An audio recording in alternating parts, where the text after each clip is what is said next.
by older generations. We have the power to raise our voices and say how we want to run things. And you have an opportunity to make things differently this year as you continue your path as a leader and a student in Centennial.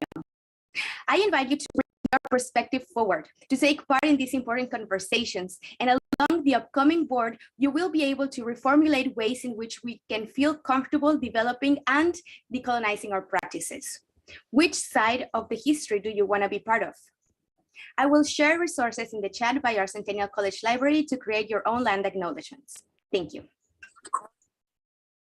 Thank you so very much, Cindy, for the very thoughtful and very heartful and genuine land acknowledgement. Really appreciate your thoughts and wisdom in this land acknowledgement. Thank you so much for that.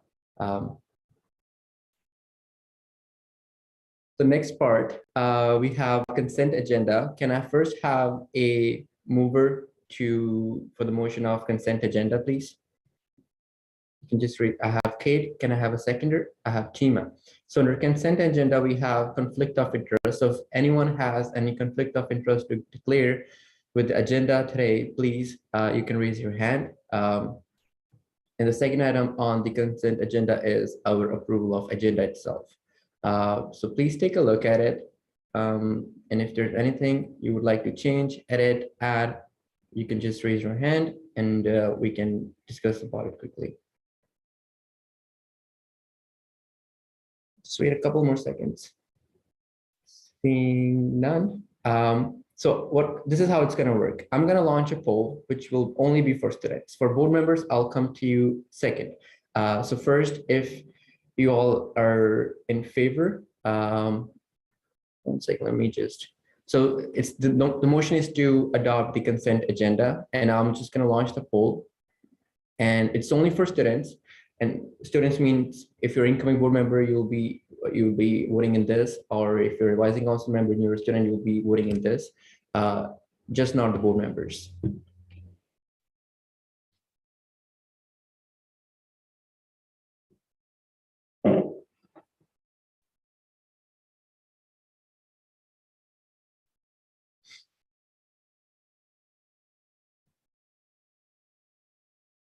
I'm seeing the votes are coming in, so I'll just wait a few more seconds before we end the poll.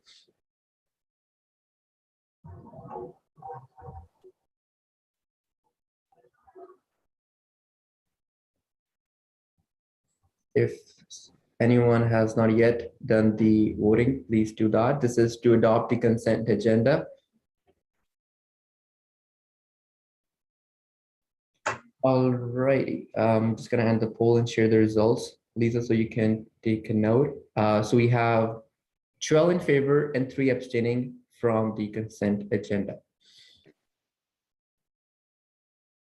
And now I will ask the board members, those in favor, please raise your hands to adopt the consent agenda. I see Pratik, Cindy, Tima, Caroline, Kate, and myself. I'll be in favor, Lisa, unless I say so otherwise. All of us here are carrying 10 proxies each, except Pratik. Pratik has 6 proxies. So each vote by the board member will be themselves plus their proxies. Okay, the motion is passed and the consent agenda is adopted. Moving on, the next item on agenda is approval of minutes from SGM, that is special general meeting from our January 6th this year, 2022. I hope everyone got a quick chance to go over them. They were not very long, really very quick read. Can I have a first to approve the minutes from the SGM? Cindy, and then second Tima. Now we can have any discussions. If there are any edits, any changes, any more clarity required on the SGM minutes, you can please raise your hands and we can go over that point. Would you all prefer do you want me to share the screen quickly so you can just quickly look at it, or you all got a chance to read them? Good? Okay. All right. If anyone has any questions, any edits, you can just raise your hand. This meeting was particularly for our changing some of our bylaws.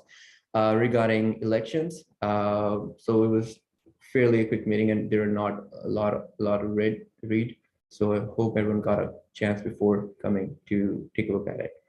All right, so again, the same thing. I will launch a poll for the board. First, it will be for students, and then it will be for the board, which will be by the raise of hands.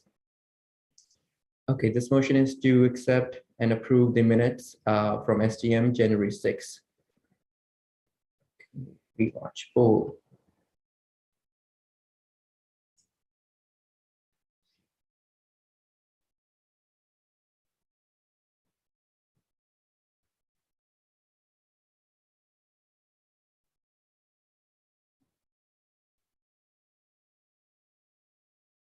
Okay, I would have to stop the poll for a second. We got an edit. Sorry, I have to end the poll. So, okay, no worries. I just saw a comment in the chat. So, Saurav, you mentioned that your name should be under student advocate and not advising counsel. Thank you for mentioning that. I'll quickly look at it as well. Yeah, I see you're under advising counsel. Good catch. Lisa, can we have that updated under the attendance? On the first page, Saurav Balodi is under advising counsel and should be under advocate, student advocates. Are there any other edits anyone has for the minutes? I'll just wait a few more seconds. Don't want to rush anything.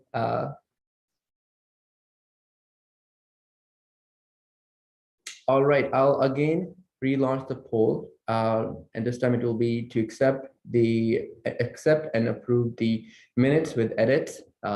It's only one edit, so I'll relaunch the poll once again.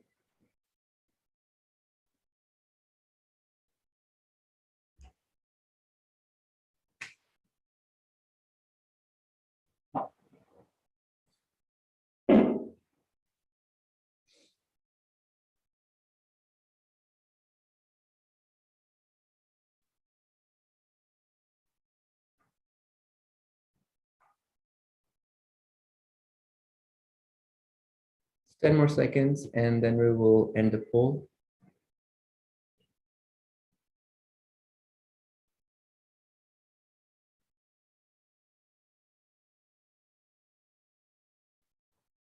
All right, I will be ending the poll now. We have 14 in favor and 3 abstaining, and I'm just going to share the results real quick. For a minute taker to take the notes. Okay, now can I have a show of hands for the board members in favor? Please raise your hands. This is to approve the minutes with edits for the SGM. I see all in favor. The motion is passed and the minutes are approved with 1 edit. Great. Okay. The next item on agenda is approval of auditors by Penny Kerlick. But before we go into that, we will have a quick motion to discuss this item. Can I have someone move this motion, please? First, Caroline, second, Kate. Penny, on to you. Good morning, everyone, and welcome to the AGM. Great to see so many people here today. As you may or may not be aware, we are incorporated in the province of Ontario, and one of the criteria to maintain our incorporation is that we're audited yearly. So the motion today is to accept the firm of BDO Canada LLP to perform our audit for us for the 22-23 term. So it will be for next year's board's work. We've used this firm in the past, and they've been really great and do a good job for us. We use them throughout the year for other things. If we have any other questions about accounting or our finances or investments, we look to BDO. So I would hope that we can continue our relationship with them moving forward. So you can call the question unless anyone has any questions. Thank you, Penny. Does anyone has any questions or comments on this item for the approval of our auditors, BDO? You can just raise your hand or even put in the chat.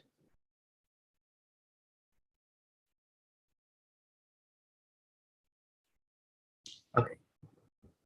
Seeing none, once again, the same thing. I'll launch the poll first time for our students, and then I'll come to the board members. Righty. Okay, you'll see the poll now.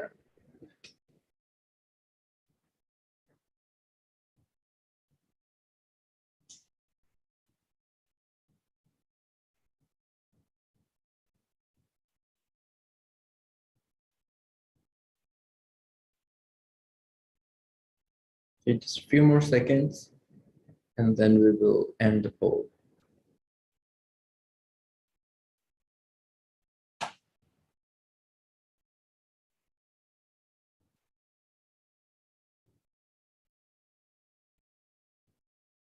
All right, I'm ending the poll now and sharing the results. We have 16 in favor and 1 abstention. Can I have board members in favor of the motion, please raise your hands. All in favor, motion is passed. Next item on our agenda is operating budget for 2022 and 23. And this is again a motion. So can I have someone please move the motion? Or I have Pratik first, second Tima.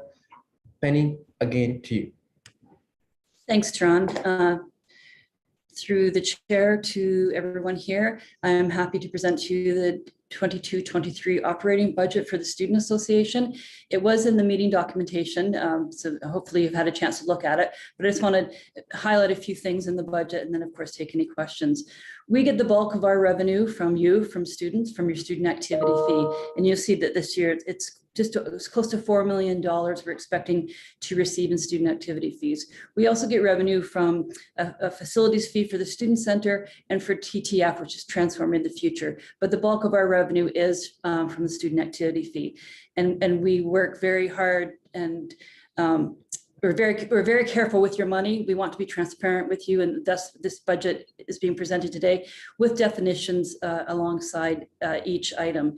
So if you have any questions, we can flag them there. So what we use that money for was a lot of things, mostly to run the organization, to support the work of the board. We have 2 facilities that we manage. So that's where a lot of this money is being spent through here. Also, because we've done a lot of work this year, and I'm going to speak about it in my report, we did a project called Project Transform, where we went out to students and other schools to see how we could become a better student association and what we could build in to the work that we do. So I'm really excited to show the significant investment that we're giving back to students through our budget, through humanitarian fund, student bursaries, increase in food security programs, and a new emergency financial assistance program, and two other new programs, Learning Essentials Cost Reimbursement Program and Self-Directed Learning Cost Reimbursement Programs. So that's close to $250,000 that students will be able to access that money as barrier-free as possible and as quickly as possible, get the money into their hands or into their wallets to help them, support them through their academic journey. Because what we heard from students is that we need more supports, more academic supports while on campus. And I think this budget is a reflection of that ask or that need being found, that need being identified by our team. And lots of it is operational, heat, hydro for the student center, uniforms, wages, part-time wages. I'm happy to report that this semester, we're currently employing 87 students on a part-time basis. And you can see that there's the money set aside for that. And I'm confident that will increase in September when we're back on campus full-time. So there you have it. That's your operating budget. We typically pass it now in April, and we hand it over to TIMA's board next year, and this will be next year's budget and endorsed by this year's group of students. Does anyone have any questions about the budget? The floor is open, and I would really like to see some questions, because remember, this is your money. When you pay your fee, there is one column that is for ancillary fee, and the part of it comes to CCSAI that Ben just said that how we use that money for our services, for our programming, for running the organization itself, for a number of activities. So this budget will show you where does that money go. The document, the budget itself was part of the AGM documents on our website. I really hope you took a few minutes to just go over it, just run your eyes over it, because remember, this is your money. You want to make sure how it's being used, where it's been utilized. So would love to see some questions. If you prefer me to put the budget on screen, like a screen share, I can certainly do that as well. You could just let me know in the chat or raise your hand and say that we would like to see the budget on the screen, and I can make that happen as well. I'll also put my contact information in the chat. Then if people want to reach out to me directly, have any questions about the budget at any time of the year, they're more than welcome to do that.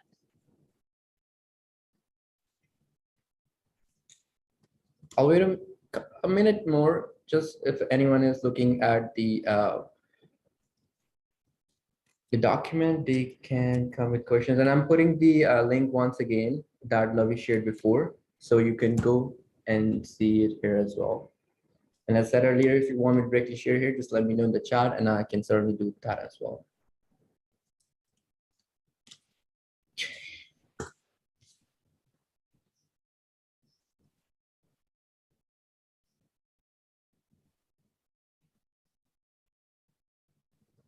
Thank you, David.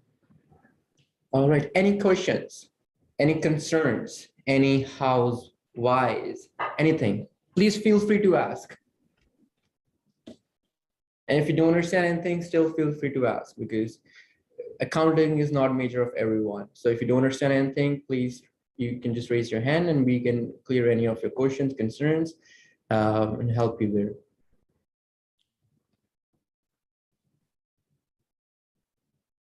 Thank you, Dima, for putting the direct link as well. All right, seeing none. And again, if you have any questions after the meeting next week, 2 weeks later, you can always reach out to Tima or Penny, and they'll be happy to have a chat with you or even answer your questions directly through email or phone. Great. So I'll launch the poll now. Again, I'm saying this again and again, first time for the students. And okay, before we launch the poll, I'll launch a poll for students first, the normal poll, which is if you are a student or not. So just want to make sure we are maintaining the quorum. So I'll relaunch sorry, Kate, do you have any question? Yes, I believe a student asked a question in the chat. Would it be too late to answer that? We'll certainly can. Why isn't it 15K even the courses are online? That's a great question, David. The fee is not directly determined by the CCSAI and does not even fall under the budget of the CCSAI. We have the college rep as well in the meeting, but I will pass it on to after a couple minutes. But there are a number of things that go to determine the fee, right? It's not just if it's online or in person. Many of them is related to the expenses as well. For example, the college is doing the professors, right? They have to pay their professors. However, there has been decrease in the ancillary fee, which is, for example, if you're not coming on campus, you're not utilizing the Wi-Fi, or earlier during the pandemic, when there was no gym open, CCSI wasn't charging money for the gym. And we as CCSAI would directly sit on those ancillary fee meetings to make sure that students are not paying for anything that they cannot utilize or they cannot use. Gym is one of the perfect example, because if it's closed, certainly you just cannot use it, and it's not fair for you to pay for that money. So ancillary fee is something that varies, but the tuition fee, as much as we have been advocating to decrease the tuition fee. The tuition fee itself is determined and approved in advance. So even before the pandemic, the next fee was already determined by the Board of Governors of the college. So even going to the college and asking and advocating on decreasing that wouldn't have changed it. What we were certainly doing to help students was to have installment program in place. We already have it, but we were advocating to make it more accessible to our students, and to also make the interest rate, which is on a promissory note, cut by 0.5%. So now it is, I think, around 4% that students have to pay. We are still keep on advocating on to remove that as well, especially during, as we are now just recovering from the COVID. Just give me a second. Let's see a few comments.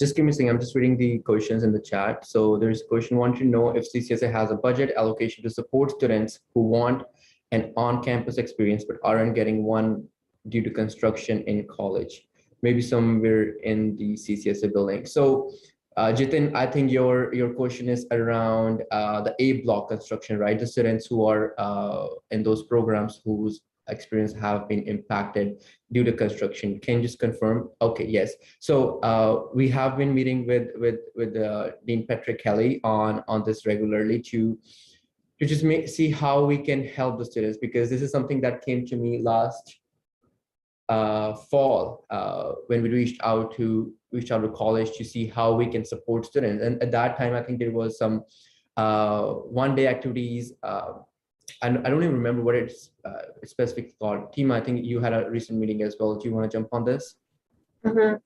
Thank you for that question, and thank you, Jitin, for being such a strong advocate for all of the students who are experiencing this.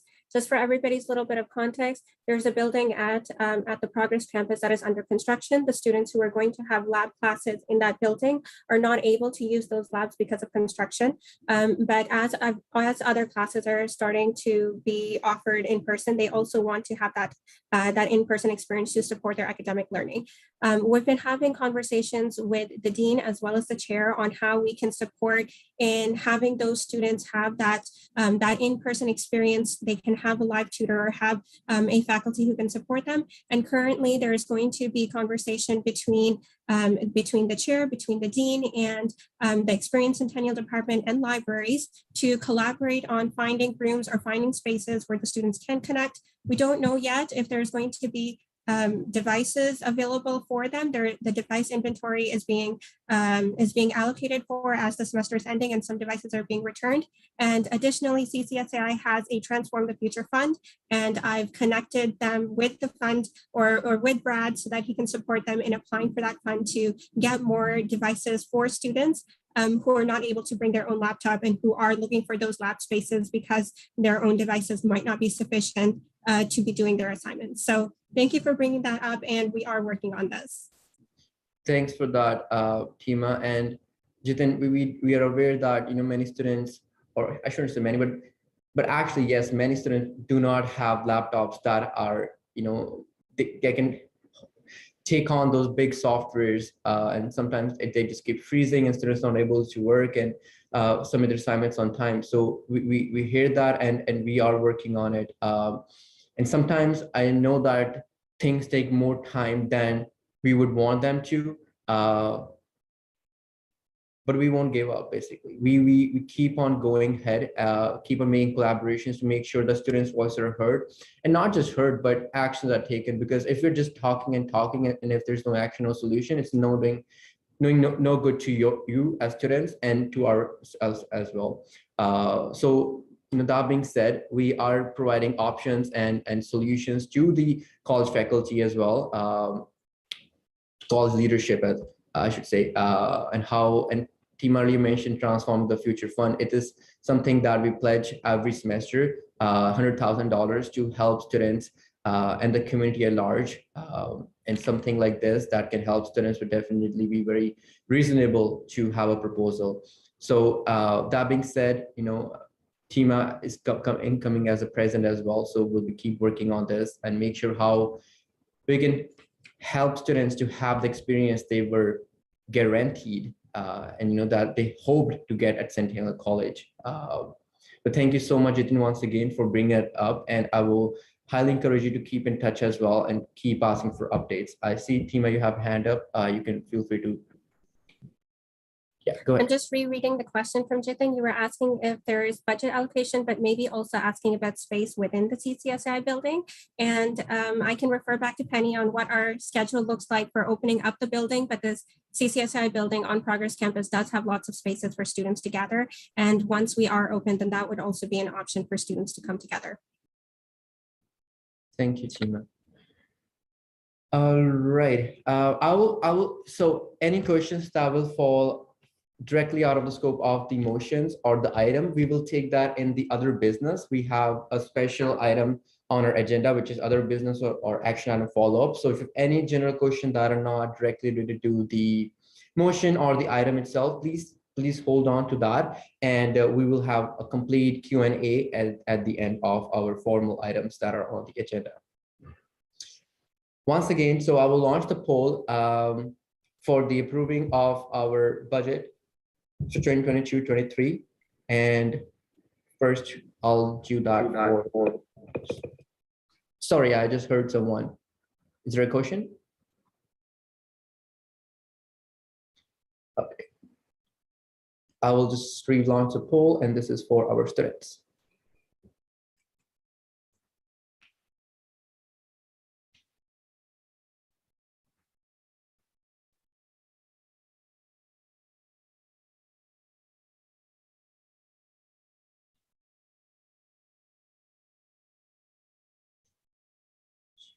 Five more seconds, and then I will end the poll and share the results.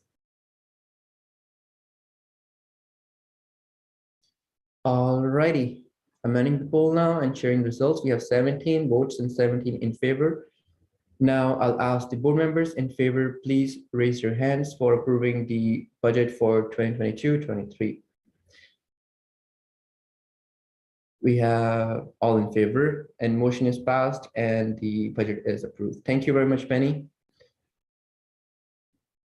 Righty. Thank you. Great.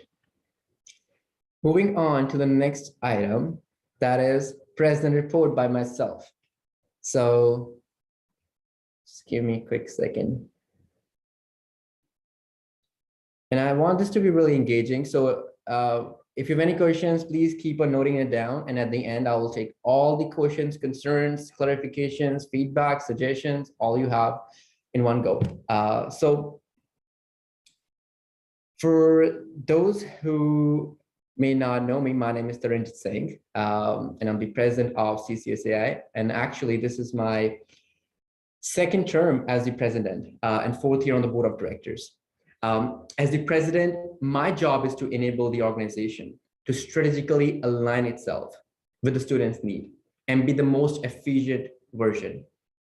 Further in my report, I will share how we worked on this. And as a student president, I take pride and responsibility for representing students, our students at the college, at provincial advocacy efforts, and also federally. As a president, I work along with 5 incredible board members to provide clear and meaningful direction to strengthen the organization and to ensure we have a robust structure, governance, and plans. My top priority for the year was to boost our core functions to enable us to be more efficient organization, while also increasing the efficiency and effectiveness completely.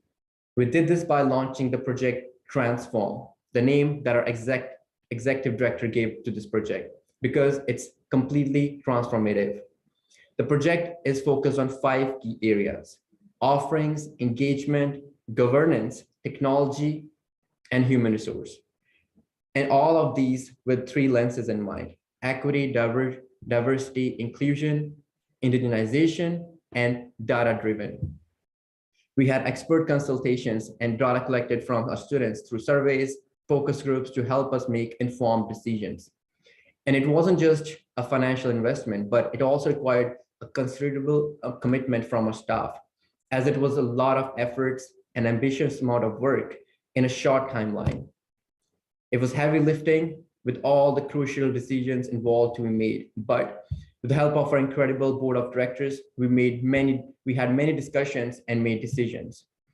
Our excellent staff made it happen under the tremendous leadership of Penny, our executive director. For example, One of areas was offerings. So during our data collection, we found that students want to see stronger academic supports from CCSAI. So now CCSAI is working on developing a program to reimburse learning essential purchases and self-directed learning costs. Earlier in the approval of the budget, you may have noticed, and as Penny mentioned, that we have now allocated $150,000 to learning essential cost reimbursement program and $75,000 to self-directed learning cost reimbursement program. This is just one of the many examples that how we gather the data and we implement the findings from the data. This whole project will literally enable us to do what we do in the best way. You know, we have done very in-depth reviews. We have got expert advice, and now we are with the list of recommendations that we've already started implementing, and you'll be seeing changes coming very soon. As board members inside of the organization, we already see a lot of things happening.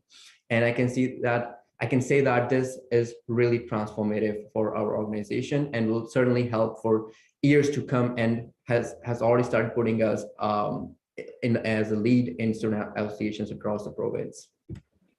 The second biggest priority was to set the organization for the coming years.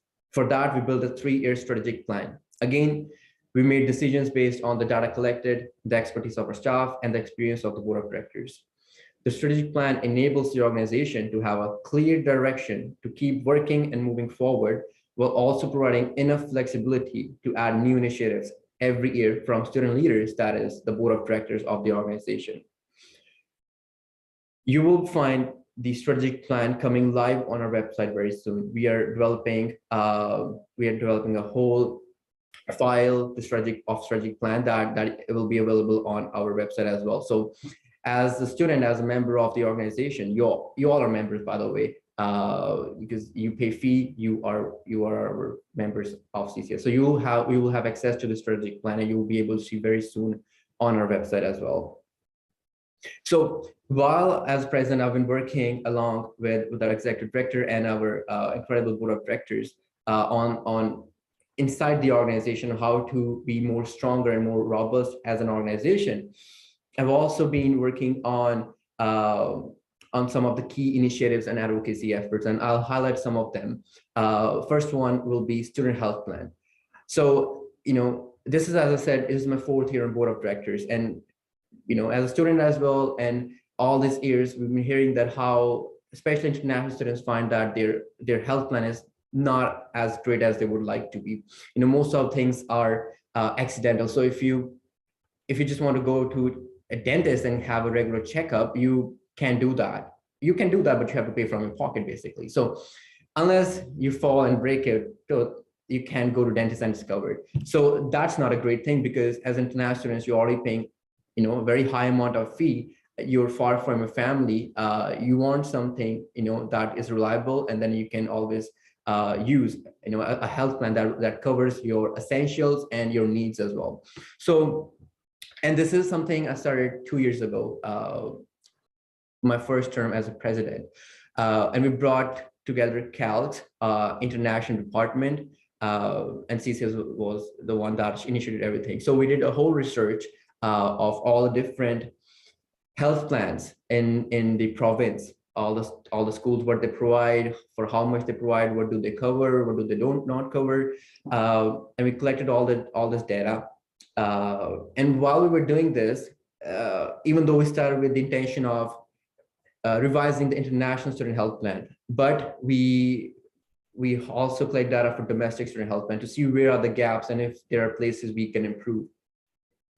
And now we recently sent out surveys to our alumni. We had all that data collected, all the analysis, and recently I think it also went out to our students. It didn't go to all the students. It went out to as a random survey. So it was all done by our research department at the college with the best practices.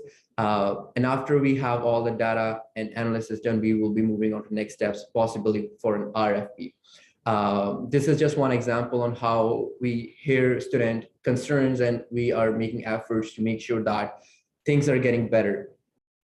The second thing I'm really happy about is guidelines on developing guidelines on OER. So if you ask what is OER, that is open education resources.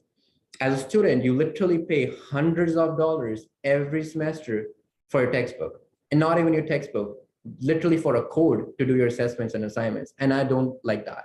And I know no student likes that. Having $150 to do your quizzes and assignments, you're getting these codes from Pearson Nielsen, which in many few cases can be very helpful, but most of the time students just buy these because they carry 25% of your final grading. And that was a big concern as a student president, and also that's what I've been hearing from students as well. So we've been advocating to have a guideline on when students should be asked to have textbook, when they shouldn't be, when there should be other alternatives provided by the college. So this guideline is now under construction, and I have seen the draft and everything. It's well underway. So what we're trying to achieve from this is that students should just not be asked to buy assessments and textbooks, codes, and everything, unless there's a very strong reason and rationale, and there is benefit that students are getting. This will also put a cap on a dollar amount. So just for example, it should not exceed $65 for your course. So if anything is after more than $65, if you buy an assessment more than $65, there should be other alternatives be found for that assessment. So I think this will really help to make education accessible, but also kind of fair, because you're already paying a lot of tuition. You shouldn't be asked to pay more in your textbooks and assessments. And will also be clearly communicated to our students. So once you're entering into a course, it shouldn't come as a surprise that, oh, you have to buy a $200 something. It should be communicated as soon as possible to our students. So this is another thing that we have achieved a great progress on. And other thing is the provincial advocacy. So last year, we moved out of CSA, which is College Student Alliance, which was a provincial advocacy organization. We found that it wasn't giving the value to our students, which we should be getting as a fee-paying member of CSA. However, that we didn't stop just after getting out of College Student Alliance. We still wanted to make sure that there is a student voice on the provincial level. So along with College Ontario, we got all the colleges from across Ontario coming together, working on to create a provincial advocacy organization, or to revamp the existing, that is College Student Alliance. And we have made a strong progress on that. Myself and the incoming president, Tima Shah, we were recently on a one-day conference to finalizing some details. I shouldn't say finalizing, because there's so much more work to do, but we have made a huge progress. We have quite a bit clear direction on where colleges across the province want to be, and how we can reach there. And rest assured, we will make efforts and commitment to make sure there is student advocacy on provincial level. So our students, we can help you on the concerns that are out of the college level. The best example can be OSAP. How can we advocate on OSAP? That is with provincial government, and having this provincial advocacy effort and organization is very, very helpful. So this is another thing that we have been working on this year. Moving on. So during the strike action, because there was no provincial advocacy organization that was existing at that point, Centennial was one of the colleges who took the initiative, and we brought together a number of colleges from across the province and we wrote letters to CEC, OPSU, and different ministers. We have already been meeting with, along with our vice presidents, with the OPSU and the college leadership as well, on how the strike action was impacting students. And through the letters, to reaching out, with all the advocacy of everyone involved in that, fortunately, a strike didn't happen.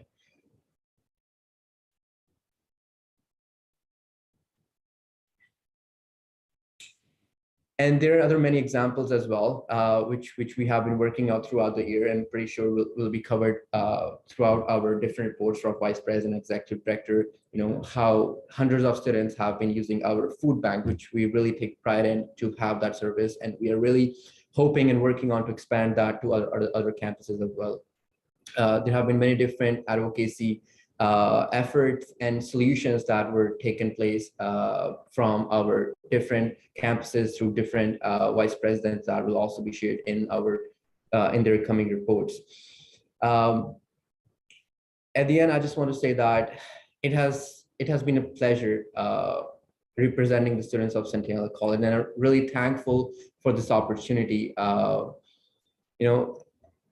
This is huge for me personally. As I mentioned that I came as an international student in 2017, and I saw the struggles of students, not just for international students, but overall as well. I have been working, volunteering throughout different departments in the college, and I wanted to make an impact. And that's when I ran for the student government in 2018. And this is now my 4th year, and I feel that we as an organization have come a long way in our practices, in our organization structure, bylaws, policies. We are more robust, more informed, and we have a more stronger structure.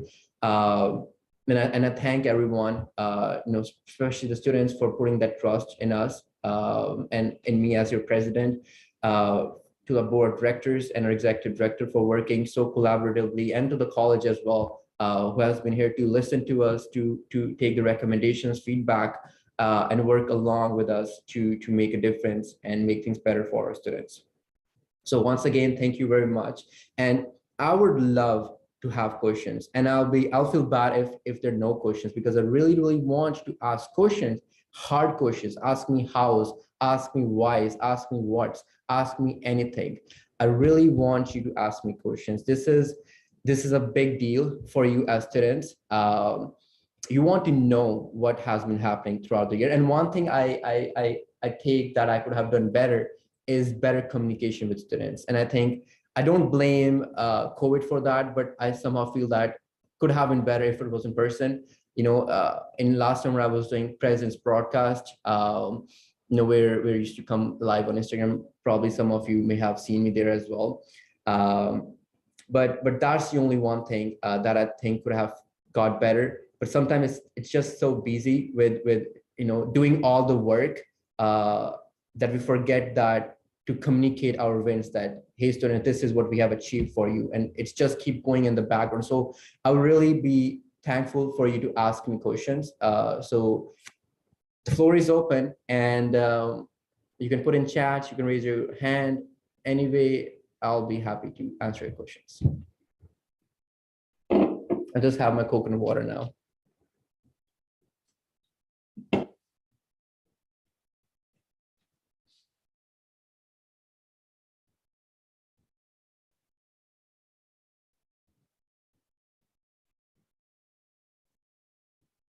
Any students have any questions, any feedback, anything you would like to ask, please feel free to put your question in the chat, or just raise your hand and let's have a conversation directly. And this is a very safe space. Don't worry that, oh, why am I asking this question? You can literally ask anything. I work for you.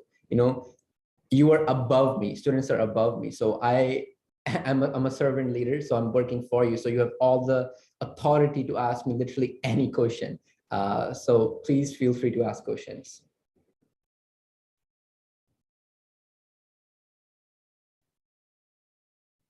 So I see one question.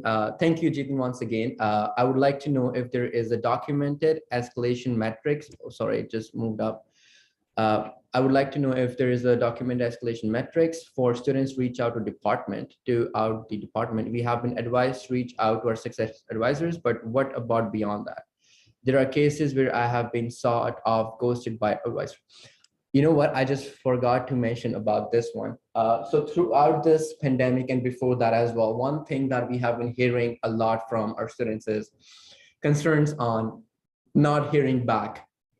And our Dean of Students is here, and he will be very much be able to agree to that and how much we have been, communicating this to college and the manager of success advisor themselves, herself, that how long does it take for students to hear back, whether it is from professors or whether it is from advising council, success advisors.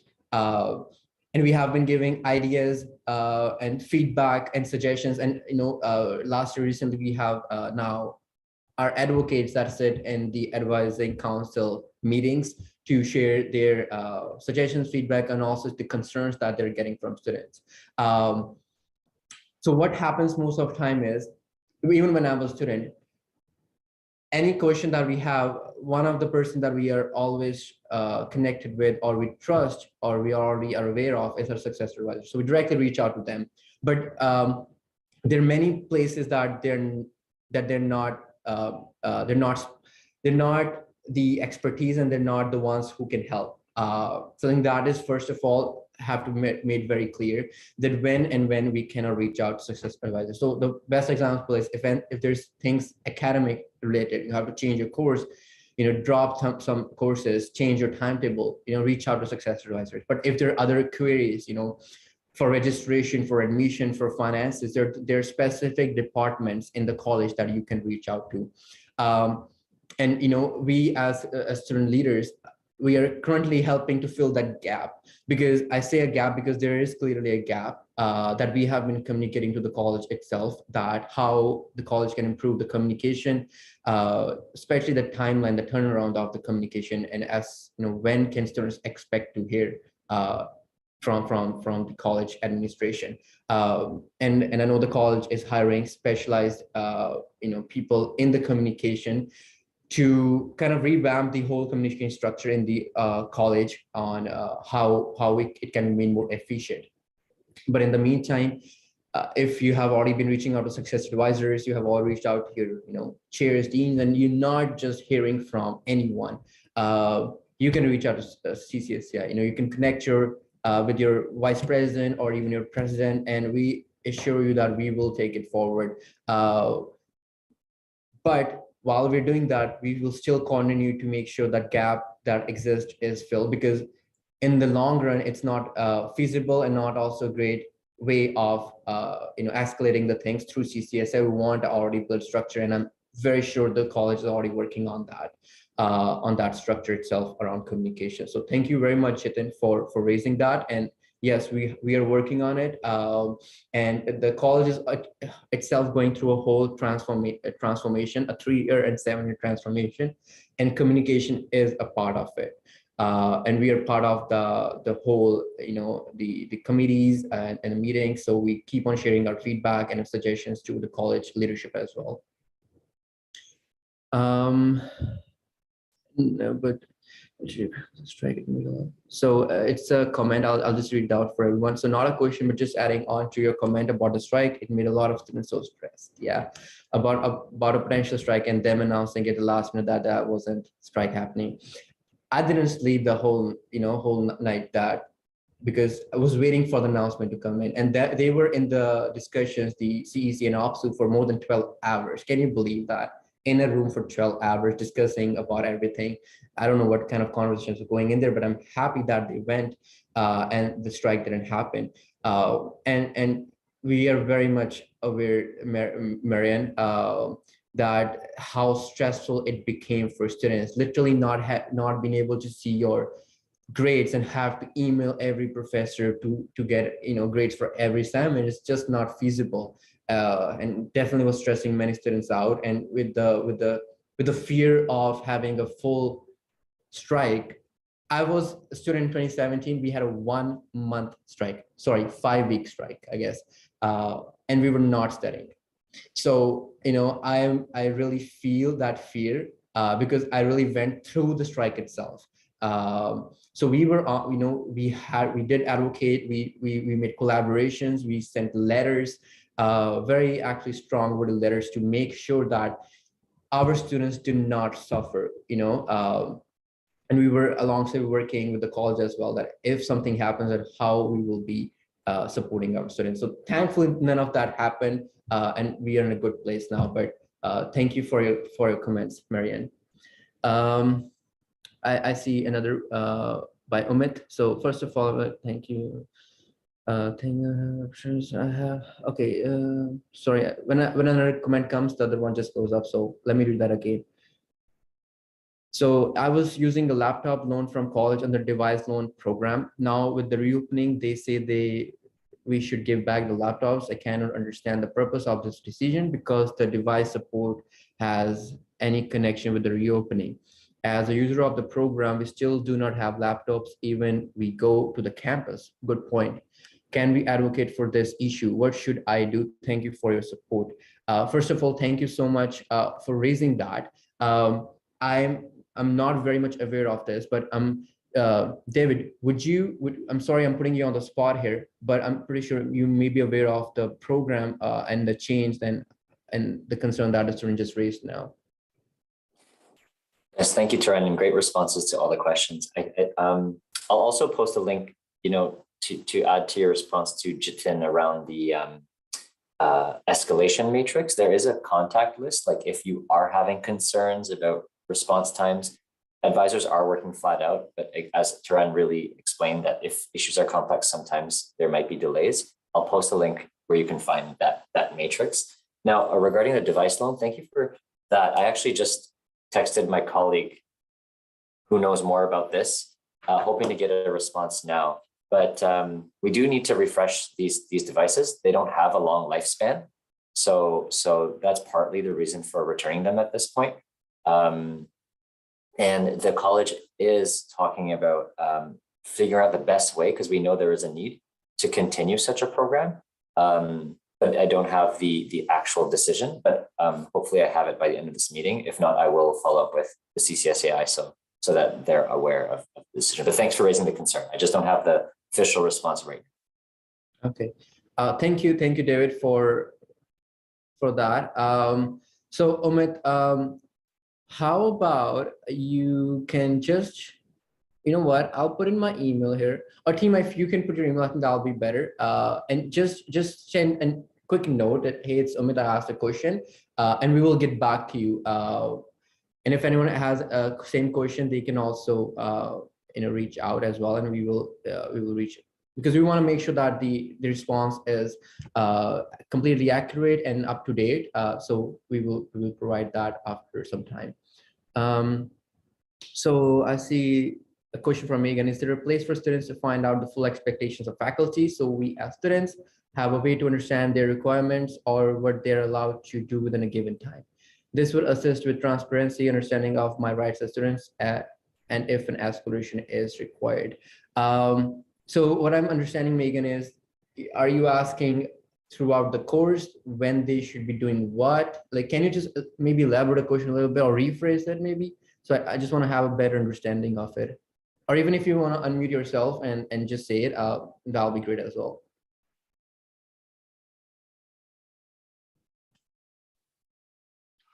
Yes, hello. You actually were right on the head there with what I was asking. I was just really wondering about, hours of operation, what they were required to do. It's just as I went through the semester, there seemed to be a disconnect, miscommunication among my faculty, and I didn't actually know what was right versus what was wrong.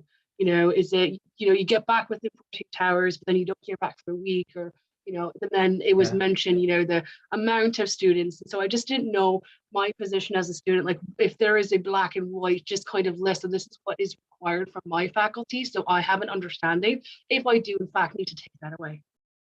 Okay, so what we've heard from the success advisor leadership is that for success advisors, they should be getting back to you within 2 to 3 business days. So I will suppose it should be similar for the professors as well. If you do not hear back, let's say in 4 days, right? You should definitely send a reminder email. And if that continues, I think David said that he will be sending a link of different contacts as well on how you can escalate the issue. So that will be pasted in the chat as well. But mostly it should be within 2 to 3 business days that you should be hearing back from the college. And I personally know that does not happen often, especially in the peak times when there's new intake and it just gets a lot delayed. So that information, that link that David is going to put will be really helpful. But make sure sometimes, to give a reminder email as well after maybe 2 days. So, if your email just goes down the list, it comes back up on top. But if that continues, if you did escalation and everything, you should not hesitate doing a complaint as well. Because if you are in that position, I'm very, very sure tens of other students are also in the same position that are not hearing back. So thank you very much for facing that, David. So yeah, that link will help for the escalation whenever there is an escalation required on any matters. Great. Any questions? And Megan, was it helpful? Yeah, I was just going to say thank you very much. You answered my question. Thank you. You're welcome. Thank you very much for asking that question. Any other questions anyone may have? You can just unmute yourself. You can put in the chat, raise your hand, anything that you prefer.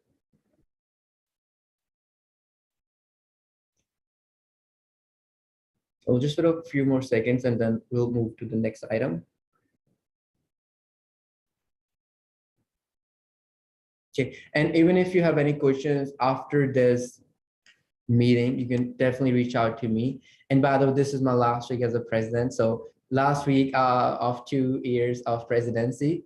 So, Tima, our current vice president for Progress Campus, is coming as the president for 2022-2023. A huge congratulations to Tima, and you all can be worry free because I am so confident in Tima and her leadership and her commitment to the students and the determination she brings to the table and to this organization for the students. So I'm very happy, with this year where we are, especially looking at how we have worked on the Project Transform and how it is going to enable the organization in the coming years to just keep on developing on it and getting more and more robust and strong.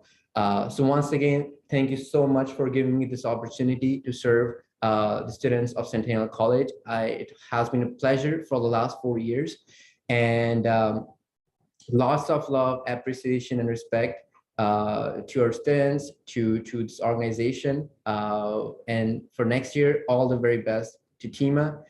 And with that, we will move on to the next item of our agenda.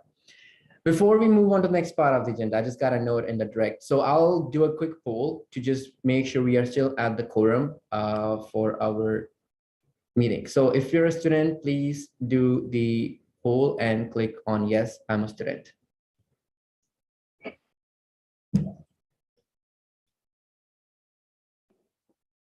Alrighty.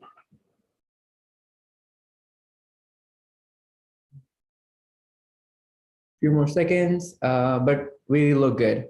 We are at 19 right now, so we are above the quorum, 20 right now. Great. Thank you very much, Lima, for the reminder. And just quickly gonna share, and we are still in the quorum. So, alrighty.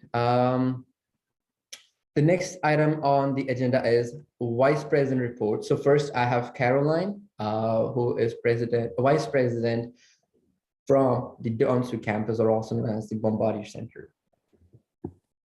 Hi, everyone. My name is Caroline Cruz, if you haven't met me yet, or this is the first time you're seeing me. And as Taran mentioned, I'm the Vice President from the Donsui campus. And before I start my report, I just want to say that was such a great overview, Taran, of all the things we've done so far this year. And I just want to thank you for your leadership. You've been such a good guide for us, and you always kept us accountable for the things we did this year, and it's very evident you care so much about our students, so thank you. So on my report, I'm so grateful for this opportunity to represent students and advocate on issues that are most prevalent in student life at school. Throughout this term, I put lots of focus into food insecurity issues, making sure students aren't getting charged excess fees and keeping an equity lens. So I started my term end of June 2021, And from then until now, I will share some initiatives I have started, completed, or passing on to the next vice president.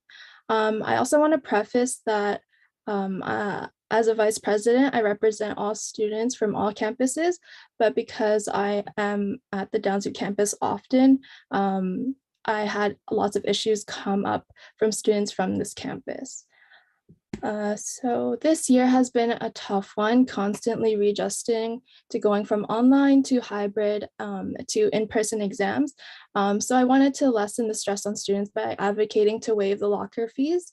I also inquired about the AWC fees, if there's a possibility to lower it or opt out of the fees, just because accessing the service is quite far away for most students. So as of right now, nothing has been changed towards those fees, but I would like to pass that issue on to the next VP and hopefully they can also advocate for that. I got to go to an auxiliary fee committee meeting and glad to see that auxiliary fees have not been raised for this year. Another issue was that it's very evident that on campus, there are many more male students and male profs. So some female students feel like they don't have a space to discuss issues that are prevalent to them. So recognizing that being in a very male dominant industry, it's important to have the support and an open space for women to talk and feel supported. So I had conversations with one of the counselors at the campus to start a women's support group. Another big issue was food insecurity. So this has been a huge issue that has been ongoing, and with limited food options, the CAF hours on campus and even getting a hot meal can be an issue. So especially for the period of time when the number of students was minimized. And as a result of that, the college closed the CAF. So because of this, I proposed and asked for a pizza machine or some type of warm food option when the CAF is closed and the students have late classes. I also brought up the issue of stocking vending machines and putting better options into the vending machines. And with another food issue was the food bank. It's such a great initiative, but I would like to see accessibility for all campuses. And I asked the possibility of having it be an option to be picked up at the Downsview campus. So right now that is in progress, but the temporary solution is giving out gift cards upon request. And since this is an aerospace focused campus, many of the students at Downsview are going to end up at airports. And most of the time you'll need a radio license to communicate on the radios. So I brought up the idea of offering radio licenses to students, and proud to say that the school is now offering it to students upon graduation. Throughout this term, I've worked closely with the athletics and recreation team at the college. So I pushed for partnerships with the team to push for partnerships with Hoop Dome, which is near our campus, and the hangar, as well as speeding up the opening of the cardio room. And so this happened recently, and I helped with the opening event of the cardio room as well. And because I was working closely with the athletics and recreation team, I had the opportunity to present at the 54th annual athletic banquet on behalf of CCSAI. This was a great in-person event celebrating the achievements of our student athletes. I also advocated for better use of facility space. One of the bigger issues was when there were a lot of students on campus, especially when everyone had in-person exams. So I raised concerns about having more seating, such as chairs just to sit on, and the issue of having a line out the main floor male washroom. I don't think this should be happening, so I brought that issue up as well. One of the opportunities I got to do on the board was help with being on the elections coordinator board. So this is a new role for us, but much needed to facilitate the CCSAI elections. I also inquired about Indigenous artwork that we could add to our CCSAI space at the Danzu campus, just because we mentioned a lot of reconciliation this year, and I feel like this could make student life on campus more enjoyable looking at the artwork. I've had the wonderful opportunity to chair a few governance meetings, so to make them run on time and in an orderly fashion. And most recently, I got to hold a pizza pop-up event with the help of Levy. So we engaged with students and gave out prizes, and this was the first CCSAI event in person in the last few years. I think it was pretty successful and got students excited and aware of more services that we offer.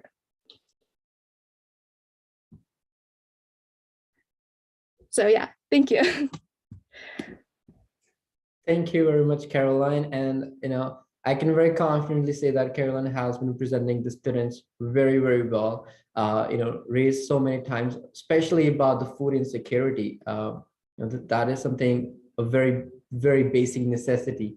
And seeing that the food was not being accessible at Downsview campus and raising that, many different meetings, but also reaching out to Aramark, to the college. It has been very helpful.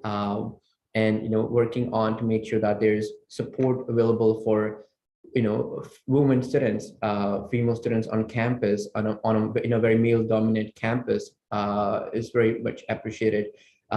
Thank you very much, Caroline, and I will open the floor for questions. So if you have any questions, please feel free to put in the chat, and you can also raise your hand and speak directly as well. Jennifer just raised the hand. So Jennifer, if you'd like to unmute yourself and go ahead, please. Yeah, great. Hi, Caroline. So we've met before. It was great meeting you. I appreciate the work that you did around food security. I actually didn't know that. So it was really great to hear. I did have a question about the female safe space that you were creating, that women's support group. I just wondered if you were successful in fully creating this, and just if you could tell me a little bit more about it. So far, we've started small with a WhatsApp group, hopefully to continue to next year and years ongoing. But so far, yeah, it's pretty much a group chat with an open space. And in the future, hopefully we can get more women role models in the industry to come present to us and things like that. Great, thank you. Thank you, Jennifer. Thank you, Caroline. Any other questions? Please feel free to put in chat, or again, raise your hand and unmute yourself, and you can go ahead with that.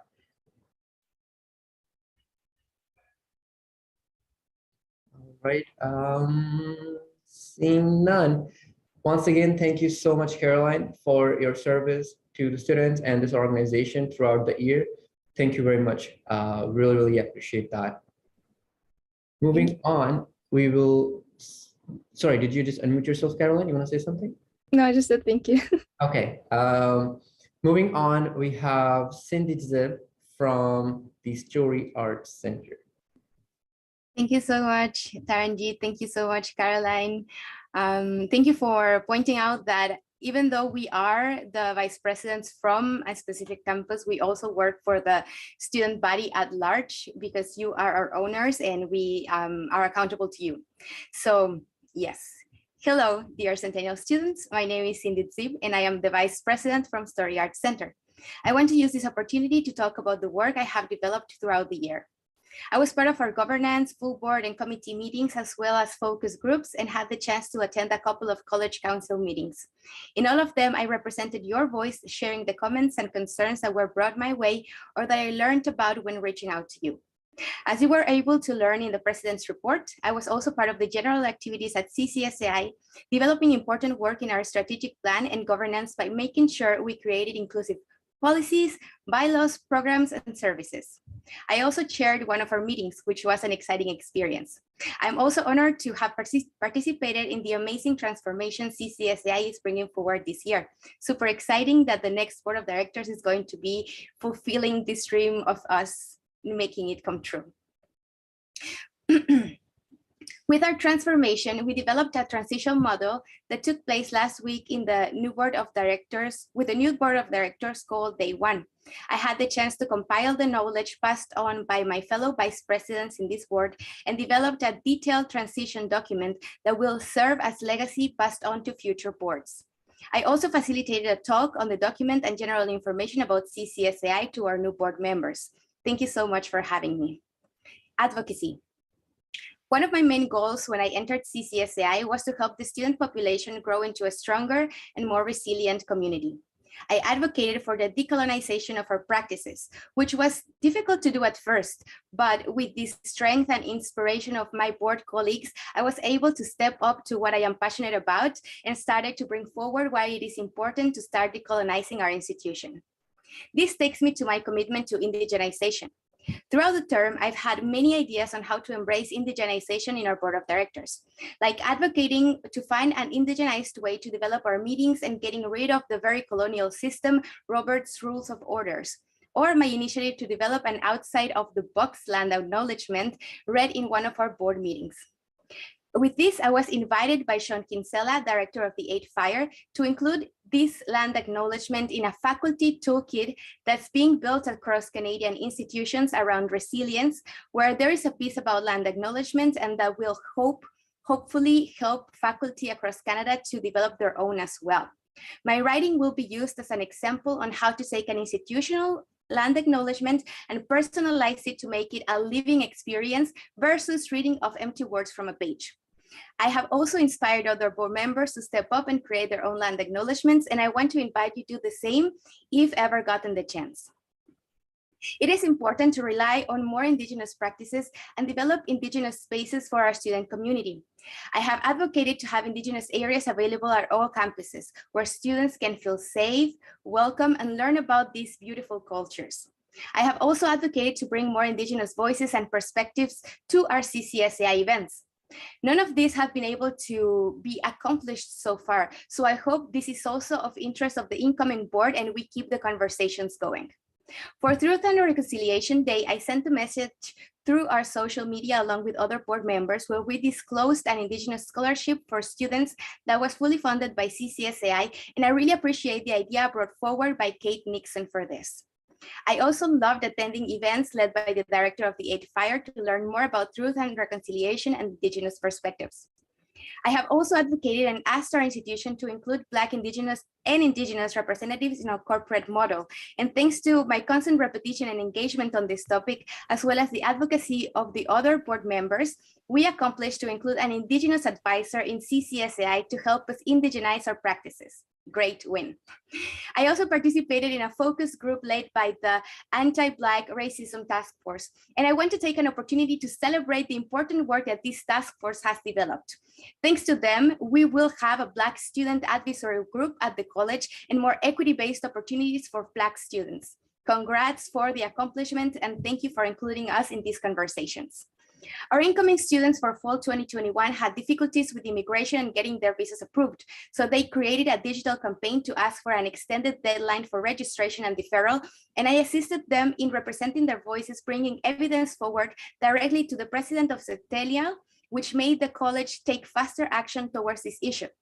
Big thanks to Tarangis for the fine advocacy developed with Centennial to make it a smoother process, and to Tima for taking care of our students during this time as well. I've also served as an advocate for improved and more accessible transit services at TTC board meetings, asking for lower single fares for post-secondary students, and more recently to ask for quality services as replacement when the SRT stops working in 2023.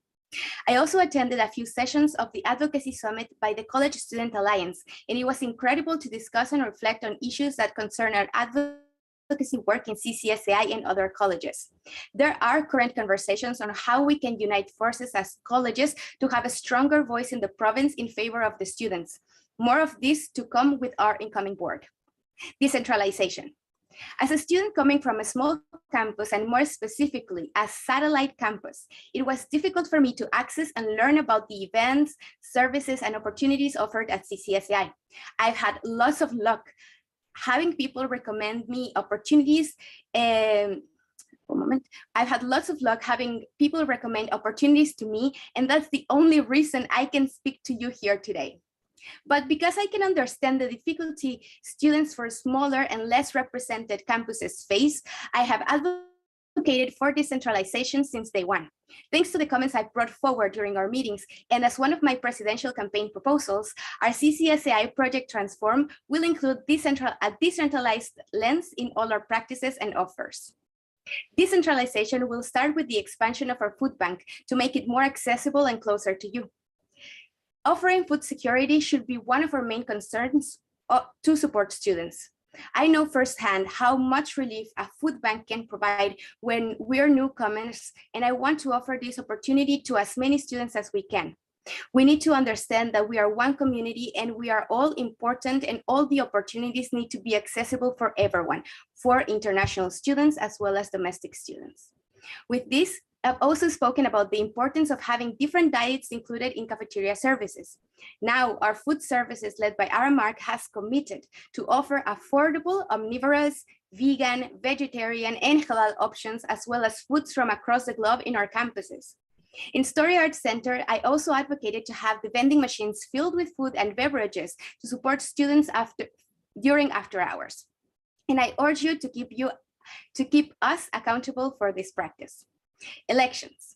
As one of the presidential candidates this year, I went through the CCSAI elections process, and I discovered there's still a lot to improve in terms of accessibility and making things fair for all students.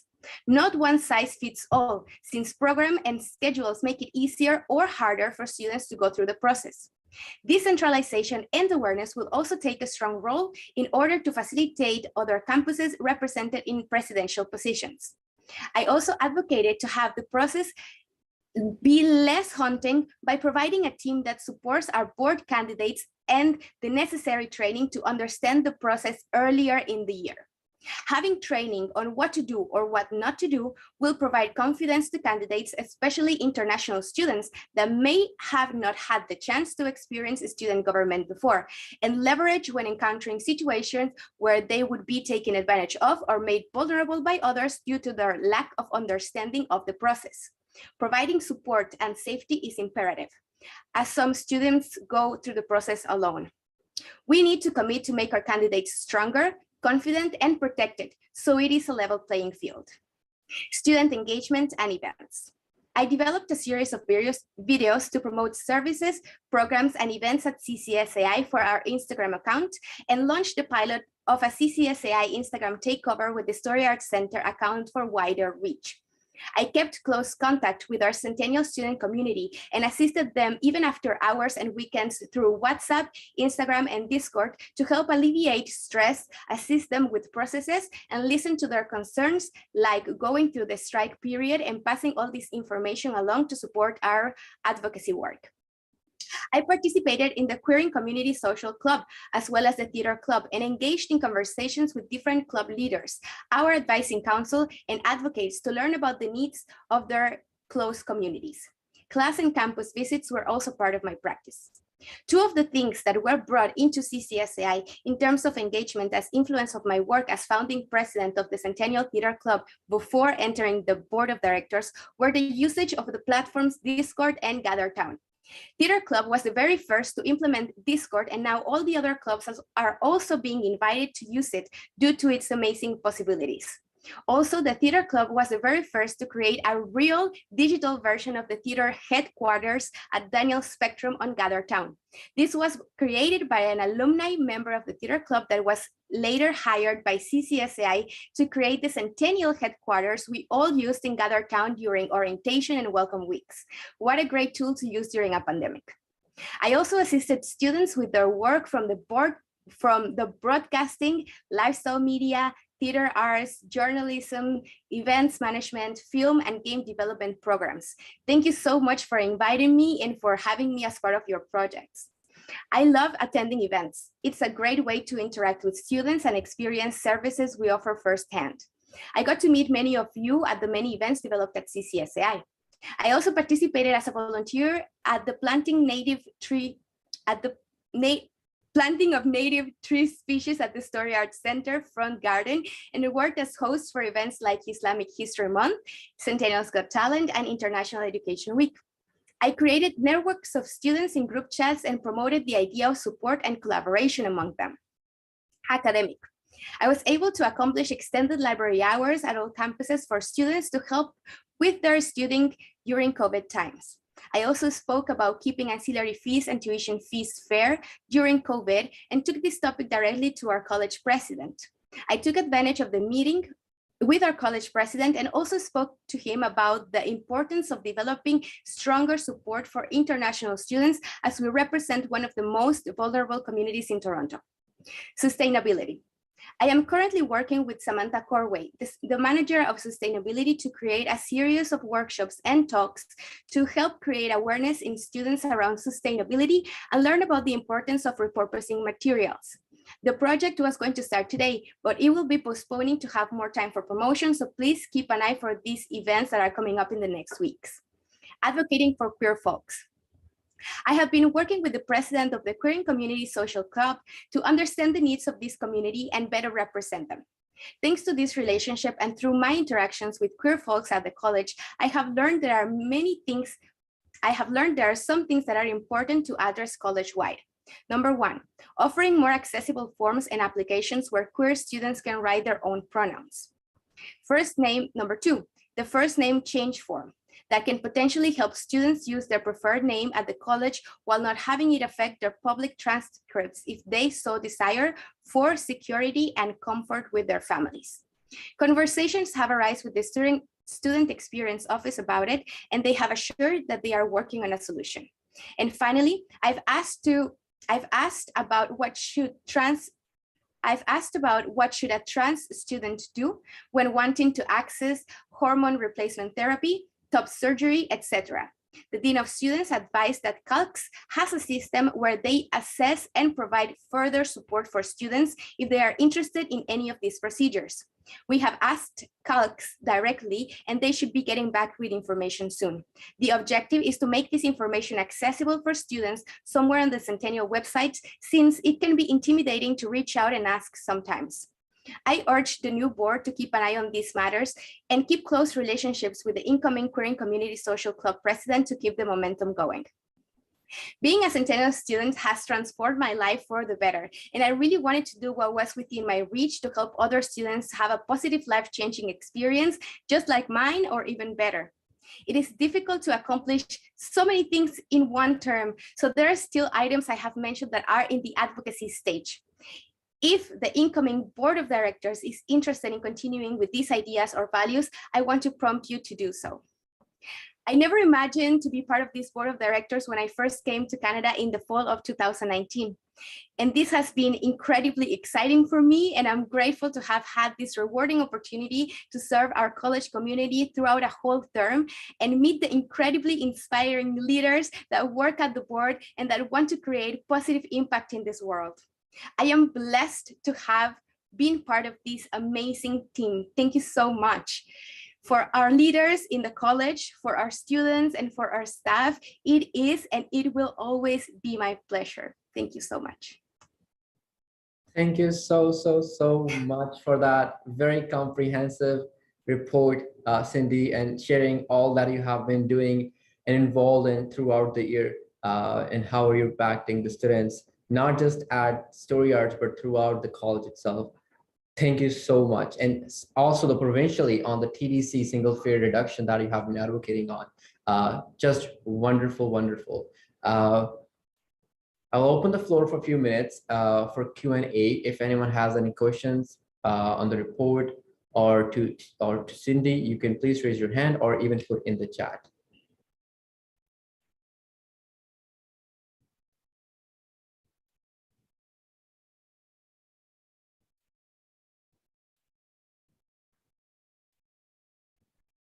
Right.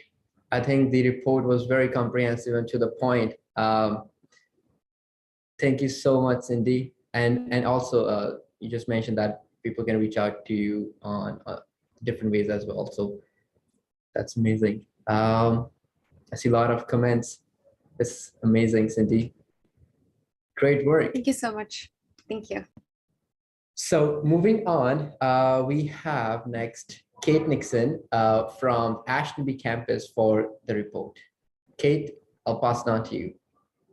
Thank you so much. I'm just going to share my screen super quick.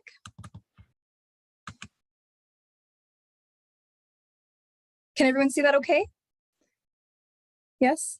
Yes, awesome. Thank you. Wow, such incredible reports from our student leaders. I am just so blown away and so proud of all the work they have done. And there's more to come. The folks that follow after me are also super incredible. So I just feel super proud in this moment. Yeah, so I will present now. If folks know me, they know I'm not great at technology, so please bear with me. So this is my CCSAI Vice President report. And my name is Catherine Nixon. I use she, her pronouns, and I am the Vice President at Ashtonby campus. So my name is Catherine Nixon. I'm a social service worker student, and I'm located on the Ashtonby campus. I've had the pleasure and honor of serving as Vice President at CCSAI for 1 year. The board I've served with was nothing short of incredible and inspiring. Every single one of them are such amazing leaders and people. The many staff behind the Student Association who work hard are phenomenal. To have had this opportunity to work here has been a highlight of my life, and I will never forget my time here. The work we have done together as a team just makes me so immensely proud. With that being said, these are the initiatives and issues that I advocated for and worked on in my term. So I want to actually start off too by saying that throughout my term, I brought a lot of my core values and who I am as a person to my advocacy. So I'm a firm believer in building bridges and dismantling barriers that keep us from living an equitable life. And I'm all about cross-cultural solidarity. So how can we fight for each other and how can we come together to fight for one another? So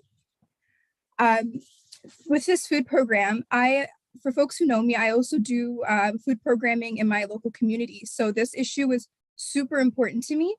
And I firsthand see every day just what food insecurity looks like and how it can be such a barrier to folks. So like many others, I advocated relentlessly for accessible food programming on campus to both Centennial College and CCSAI. And I continue to provide feedback from my own lived experiences.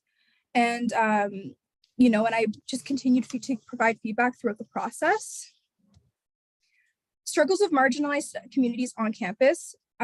So again, this is another issue that is very near and dear to my heart. And I continuously brought these points up throughout my term, whether it be at full board meetings, at college council, when students were reflecting on reconciliation, I provided an action that was happening currently to college staff that they could attend, and I made them aware of how they can get involved in their community. And I also brought up the various struggles of these communities in every meeting I was at. I made a point to try to consider others and to try to work for others, right? Because I think that we come from all of our backgrounds and we don't always realize the struggles that our neighbors are going through. So I made sure that if I was aware of it, I brought it up and I fought for it. A couple of things that came out of this would be the Indigenous bursary. So I learned that students who were Indigenous did not have access to post-second education until the 70s. So that's not even that long ago, right? So that's like our parents' generation. And with that, I recognize that there's a lot of barriers with post-secondary education and that it needed to become more accessible. And we had a long road to go on to ensure that that was happening. So I had consultations as a board with Sean Kinsella, the director of the 8th Fire, and we learned that a lot of financial assistance for Indigenous students were based on meritocracy, so like grades and things like that, and that a bursary without barriers would be beneficial. So I pushed super hard for CCSAI to work towards a bursary for Indigenous students without these barriers, which is now in operation. Thank you all who made this possible. Everybody deserves to access education without barriers. And with this, and after conversations with Black students and classmates, it was super apparent to me just how unique the Black student struggles were on campus and in the community. So issues like food insecurity to microaggressions, I recognized that post-secondary education is not as smooth sailings as it should be for Black students.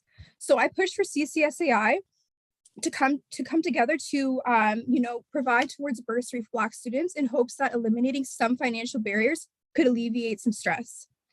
I also engaged in so many conversations with the college, CCSAI staff about us considering the struggles of Black students on campus and their psychological safety.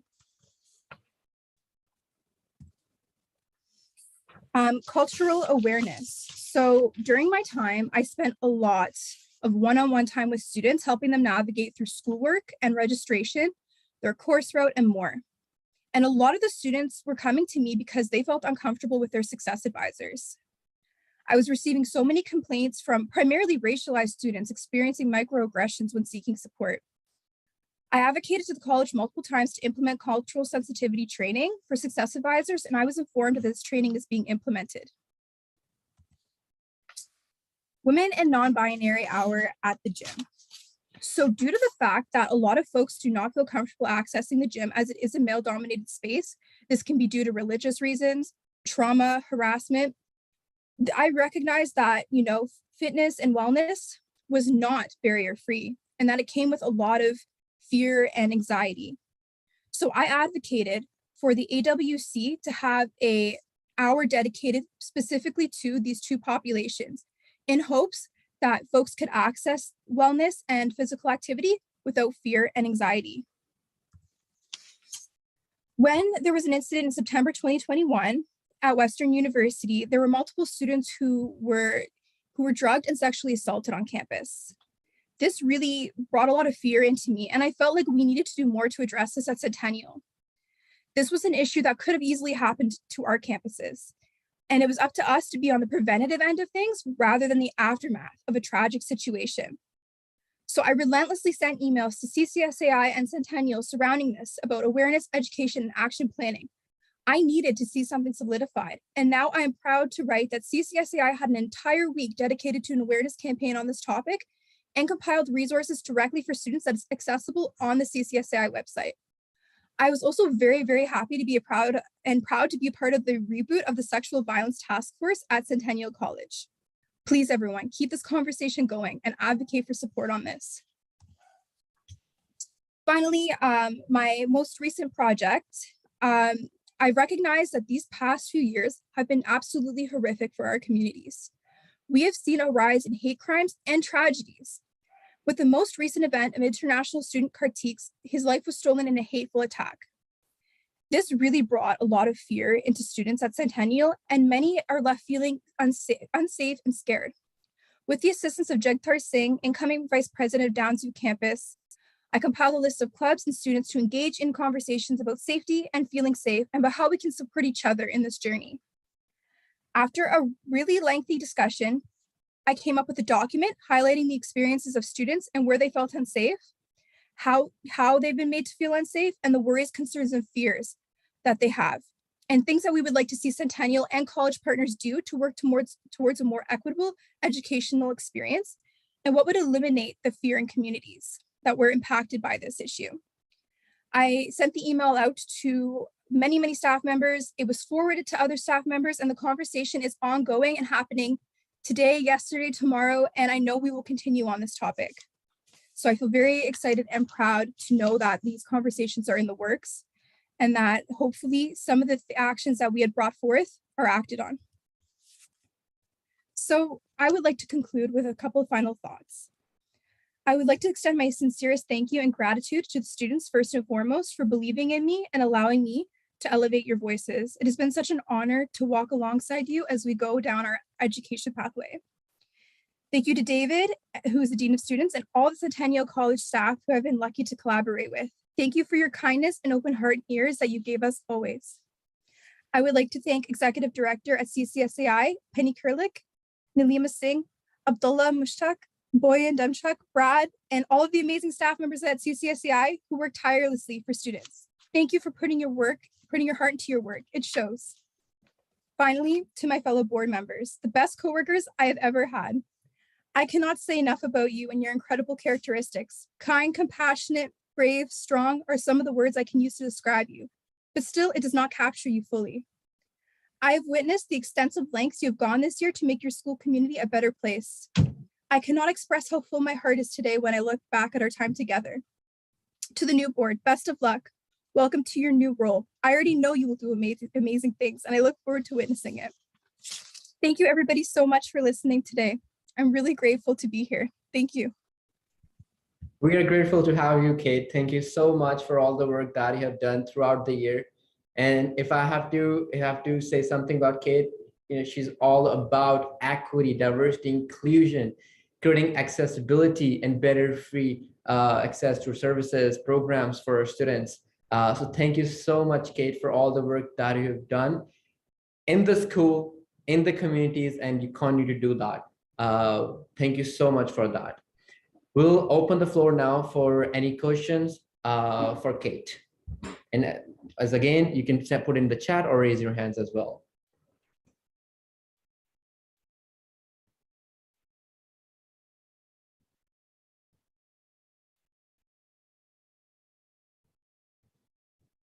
We'll wait a few more seconds. Okay. Seeing none, Kate, once again, thank you very much for all the work that you have done for the organization, for the students, and you continue to for the communities beyond our school. Thank you so much for that. Next, we have is Pratik Verma from Morningside campus. Good morning, everyone. For those of you who don't know me, my name is Pratik Verma, and I have been part of the CCSAI for the last 2 years as the Vice President from Morningside campus. During my time at Centennial, I was fortunate enough to engage with students and network with them across all the campuses and programs which are offered at our colleges. This bond with students made me realize that the importance of the student leadership which we have, and I'm grateful to everyone for supporting me throughout this journey. In my role as Vice President, I participated in the CASA Advocacy Summit, where along with other student leaders across Canada, had several meetings with MPs where we advocated for many student concerns, few of which was to allow international students to participate in co-op programs without requiring them to apply for an additional permit. Secondly, to increase funding for student scholarships program by $120 million on a recurring basis, thus re-establishing the importance of student scholarship within the overall envelope of Canada research granting agencies. Moreover, to establish multi-year funding for community-based youth organizations to deliver programs on reconciliation and establish a national network to share information and best practices per Truth and Reconciliation Commission. Other than this, I started an initiative which is currently underway to create an inclusive environment at college for the facilities and services which we provide to our students. Along with other board members, I participated in multiple committees, including full board meetings, governance meetings, college council, and various task forces within college, where we made data-driven decisions and raised student concerns. At last, I would like to congratulate Tima and all the new student leaders at CCSAI and wish them all the best for their team. Thank you very much, Pratik. We will open the floor for any Q&A for Pratik.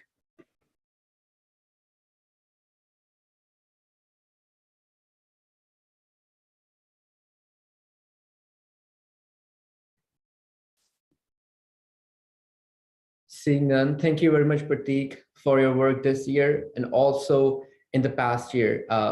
Pratik has been part of in this role as vice president from Morningside campus from last 2 years now, and has been a very great, valuable resource to the board, in the initiation of the transformation project and throughout its completion as well. Thank you very much, Pratik, and we appreciate your service to the students and the student organization.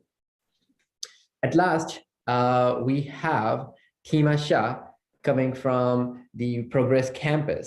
Tima, I'll pass the floor to you. Thank you. And I realize we only have 9 minutes left for our meeting time. So I'm going to go very quickly, and also realizing how incredible our student leaders are on the board. It's going to be really hard to top all of their presentations, but bear with me. I do have some slides. Let me know if you can see everything all right. Do you see a red blank slide? Yeah, red. Okay, we're good. Hi, I am Tima. I worked on the board this year as the vice president from Progress Campus. I am from the Human Resources program, and I used to be a former teacher, so a lot of the work I do will be inspired by accessible education and with a specific focus on academia.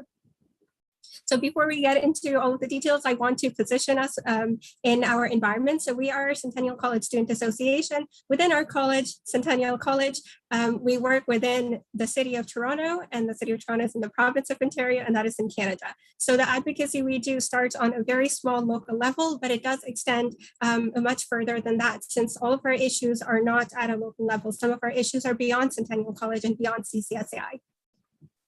So going into the different ways that I was engaged at these different levels at CCSAI, I don't think it can be fair for me to say that I did any of these alone. We worked very, very collaboratively as a board, and along with Penny, our CEO, and the rest of the staff. But as you've seen with all of our board members presenting, everyone brings their own specific passions, their specific experiences, and the direction that they bring. So for me, that is in human resources and in education. So we worked on job descriptions, areas of focus, and policy.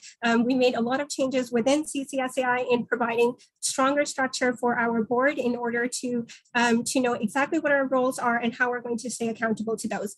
I think that that was something I would have really benefited from if I had them this year. And I know that the next year's board is really going to like these. So next year's board, we're really lucky. Within Centennial College, since I've been at the college for quite a while, before I became a board member, I had relationships with lots of people at the college. These are just some of them. And as I came into the CCSAI board, I knew that I wanted to take all of these relationships and make them more formalized relationships with the board. So whether I'm here or not in the future, the board is still able to use those relationships. I'm going to use the example of 3 different departments. We have SEER, which is a strategic initiative and external relationships. They are the department that deal with, as you'll see, government relations for Centennial to the government, to different levels of government. I connected with them, and they are going to be sharing with the next year's board resources and trainings on how we can talk to different levels of government more effectively, and to understand exactly who represents us at the provincial level and at the federal level. Some of us had the opportunity this year to talk to government officials, but it felt like maybe we weren't prepared enough and we could have had more training. This is going to support the next board in having that training and being confident when we are speaking with external representatives. So resources for board training. Another department is the formerly called SLED department. I worked with Alyssa Rabrasad and with Terry, who's no longer with the college, to make sure that CCSAI every semester will have a space in the orientation schedule. This is a video of one of our sessions, and it was very, very effective. This is a space where CCSAI board can specifically interact with students as they're coming in and starting their time at Centennial. It's super important for us to be able to connect with students in the beginning of their journey so that we can support them going forward. And CAPS, doesn't everybody love the CAS form and success advisors and all of the challenges that we sometimes experience? So with Paula Greenwood, the manager of CAPS, I've been meeting with her very regularly to talk about the challenges that students are having, and we're working towards all of the feedback that we're getting about the CAPS form and different improvements that can be made. And we're working on launching a new version of the CAS form. But something that was important to me was to make sure that this continues. So So Paula agreed to have our board members represented on the comms meeting so that we can give her regular updates on student issues that are coming forward. And I also advocated to have model groups available to students all the time instead of just going through the success advisors. These were some of the relationships that the board is going to benefit from over the next year with Centennial College, but I hope that over the year we can work on having even more collaborations. We have so many resources at the college, and it would be great if our board is able to use them more effectively. Here are some of the committees that I'm involved in at the college. I'm going to skip that for a moment. Within the city of Toronto, there were a couple of different partnerships or collaborations we had. I was one of the attendees at the Civic Lab TO, where we talked about different issues that impact people within the city of Toronto, including transportation and housing and sustainability. I worked with the Scarborough Health Network when we were having the vaccine clinic here on Progress Campus, but also just to represent all of the different perspectives we had within our student population when it came to the vaccine strategy happening within Scarborough. And along with Cindy, I was also working with the TTC riders on advocating for issues related to transit for students. Within the province of Ontario, Taran alluded to this a little bit. CSA is an organization that represents different student associations. And although that the relationship is a little bit complicated and we don't need to go into that, it did give me and others an opportunity to speak with ministers and with MPPs, with members of provincial parliaments. In Canada, I worked with Elections Canada when they were having the federal election last September. There were spaces that were not filled. There were polling stations that did not have people there. And I worked with the regional coordinator to make sure that Centennial students can get those jobs as well. This is a meeting with CASA. CASA is a national organization that represents lots of student associations and colleges and universities. And here's a meeting we were having with government members at the federal level. So that is where we are, CCSAI, within all of those contexts. I also really appreciate education. I think that as a student association, we're responsible for advocating for our students, but we're also responsible for helping our students in education and having them informed about all of the issues that impact them and the different rights that they have as they play the different roles within their life and their time as a student. So here are some of those videos. It was difficult to produce these videos throughout the year, but during election time, it was a very specific time where we did not have any board meetings, we did not have any work on the board, and we also had a budget for our election campaign. And I thought that was a great opportunity to take all of those resources and also the opportunity of having to show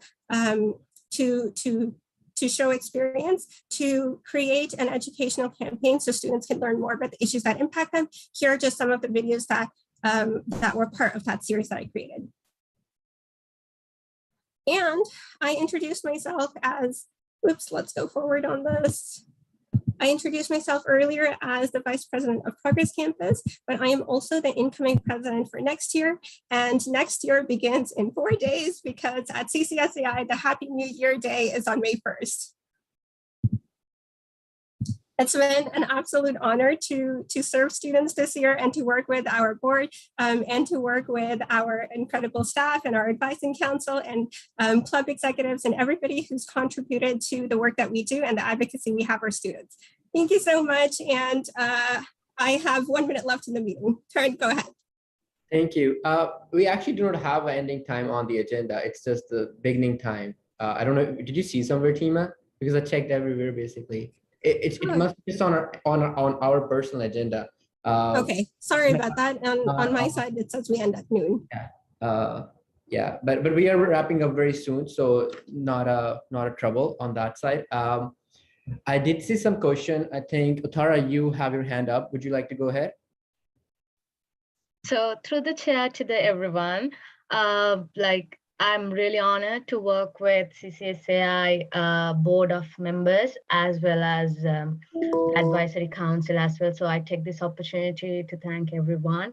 And also a special comment on Tima, like you have excellent technology skills. My God, like I have no idea to express that. Like during the election time, the series of information you set up, like I watched everything because it's not boring because of the technology. So it's a very innovative step of you, and I will wish all the best to your presidency and upcoming work as well. So thank you very much, everyone. Thank you very much, Tara, for those comments. And I do agree 100%. Tima has some really good skills on the tech side. And overall, great questions on the board. If you've ever interacted with us throughout other meetings, Tima has some really good questions, and everyone does, but I really want to put Tima on the light as well. And I think everyone brings different perspectives, different opinions, different personality to the board. And I like how Tima specifically, because it's her report, I'm speaking on her. Making sure that everything is very on to the point. It's clear whether we're talking about our policies, bylaw, how different things can be interpreted differently. So clear languages, accessibility, and then also advocating, if needed, individually for students as well. Most of the time as a board, we make sure to look at the overall picture to work and advocate as students for whole. But if students reach out to us personally as well and they're not getting things done, we don't hesitate to step in and advocate. And Tima is a good example for that.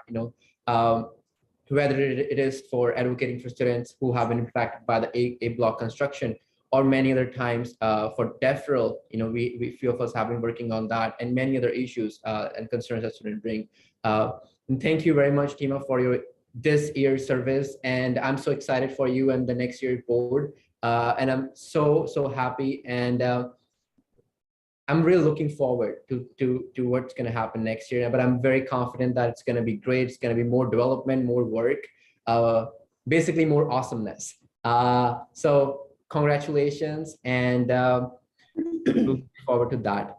I'm not seeing any other questions, so we'll quickly move on to the next item. So the next item on the agenda is our Executive Director report by Penny Kerlick. Penny, I'll pass it on to you. Through the chair to the group, you'll be happy to know I don't have a big long report. I sent that to you last week, so if you get a chance to take a look at it, I'd really appreciate it. Thank you. I did have a little report ready for today, but I'm just not going to do it. I just want to say something. I often say to people that I have the best job in the world, and seeing the work and the reporting today from the six of you, like how lucky am I? And I always say that. And the work that we've done in the past 2 years, especially this year, getting out of COVID, getting back on campus, it's just remarkable. And the leadership from the six of you, the students that are here in this meeting, you were so lucky to have this group of students looking after you last year, and another amazing group of students starting on our Happy New Year, which that makes me laugh, but it is Happy New Year for us too. So I just want to personally thank Cindy, Partiki, Caroline, Kate, Tima, and Taran for letting me take this journey with you, and letting me use the resources to support our students. I think we're just in a really, really remarkable place in our history at Centennial College. I also wanted to take this opportunity to give a shout out to the full-time staff and the part-time staff that are behind you every step of the way, supporting you and working tirelessly, again, getting through COVID to the other side of it, getting our facilities back, getting everything ready for those of you that are graduating, so everything's beautiful for Convocation and for Pride Month. We haven't stopped working, even though we haven't been not on campus, we've still been working for you. And I want you to know that the work of the board has the full support of the staff, and they want to see you have every success. And I really mean that with all of my heart. As Taryn alluded to earlier, we did a strategic plan this year, the first time we've done one in the 400 years that I've been working at the college. And I'm really excited about leading the plan. And I just wanted to leave my report on flagging what our mission and our vision is going forward.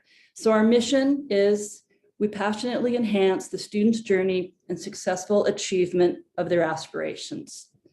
Our vision is that we will be trusted partners creating an awesome student experience.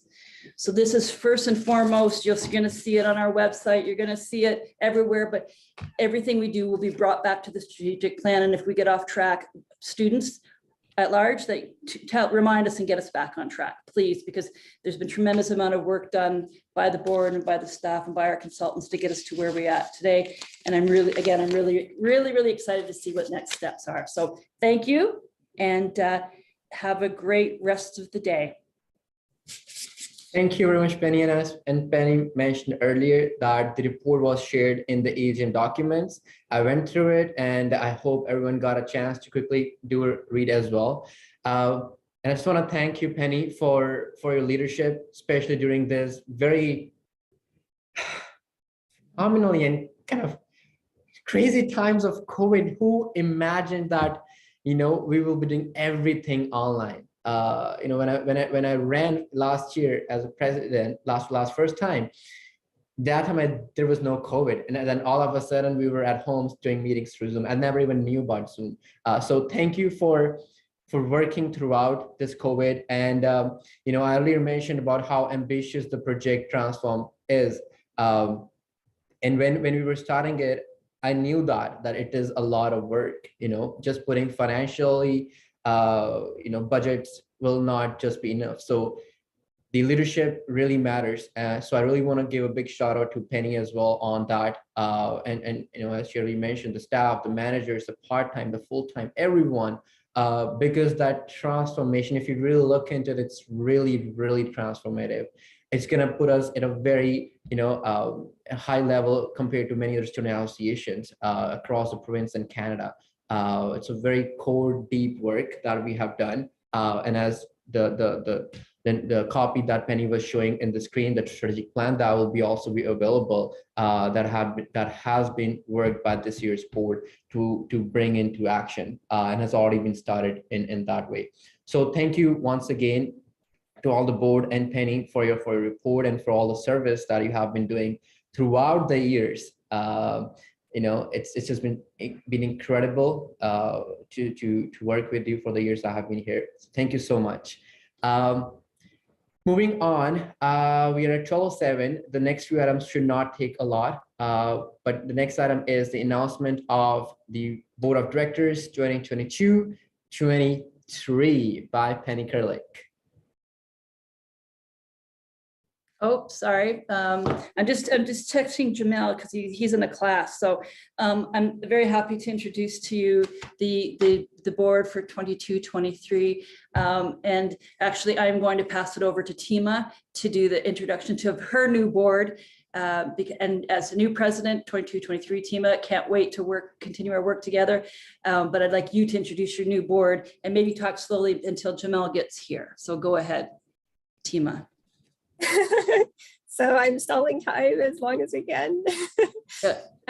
I am going to say that when we were starting the process of finding our new board and the process of recruitment after the election period was done, I was very, very nervous. I had the opportunity this year to work with who I'm going to call the best board that I've ever worked with, even though they were the only. They were just incredible. We worked so collaboratively. We had so many advocacy wins and so many wins within our organization as well. And I was terrified that the next year we will never be able to be that good, or we will not have those same experiences and support we had. But as we went through the processes, as we did our interviews and we landed on our new members, and we had members who were acclaimed.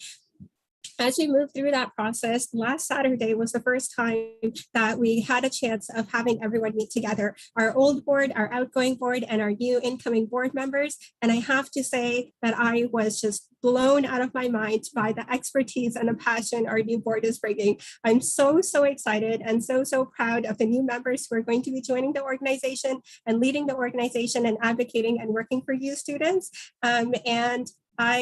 Can I start introducing them now, Penny? I'm trying to find him. He's working in a lab and he's trying to get on the phone. So maybe leave Morningside to the last. Okay. Okay, but I do want to give some space to our new board members to introduce themselves as well. So if we still have time, we can come back to me or we can continue. So I'm going to start with Jagtar, since you've been the first member on our board for next year. Go ahead, Jagtar.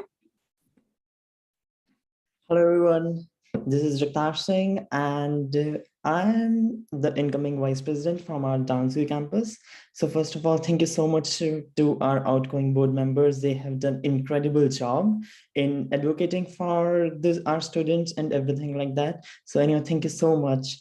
And I'm really very excited to start this position as a vice president because we do have great colleagues and we do have great board members. So I'm just looking forward to learn a lot, many things from this journey of 1 year. So I would like to just ask students, it's really very important to bring up the issues to at least to some of the board members. So I will request, if any of the student faces any issues or conflicts, just please shed some light into that matter. So we are here for you, we are serving you. So I'm really very excited for this journey. Thank you so much. I also want to give a huge shout out to Jagtar. He is not officially a board member yet, but he's already been doing the work of student advocacy. And as Kate presented in her report, he's been collaborating with us in advocating for students, raising their voices and bringing up student concerns. So thank you, Jagtar, for all of the work that you've already done without even being on the board. And I'm so excited and so happy to see all of the work that we're going to accomplish together. Jennifer, do you want to take the next go? Yes, thank you, Tima. So hi, everyone. My name is Jennifer Rose, and I'm the incoming vice president on the board of directors from Story Arts Campus, where I'm currently studying fine arts. So I'm really looking forward to taking on this role and committing to improving the student experience for everyone.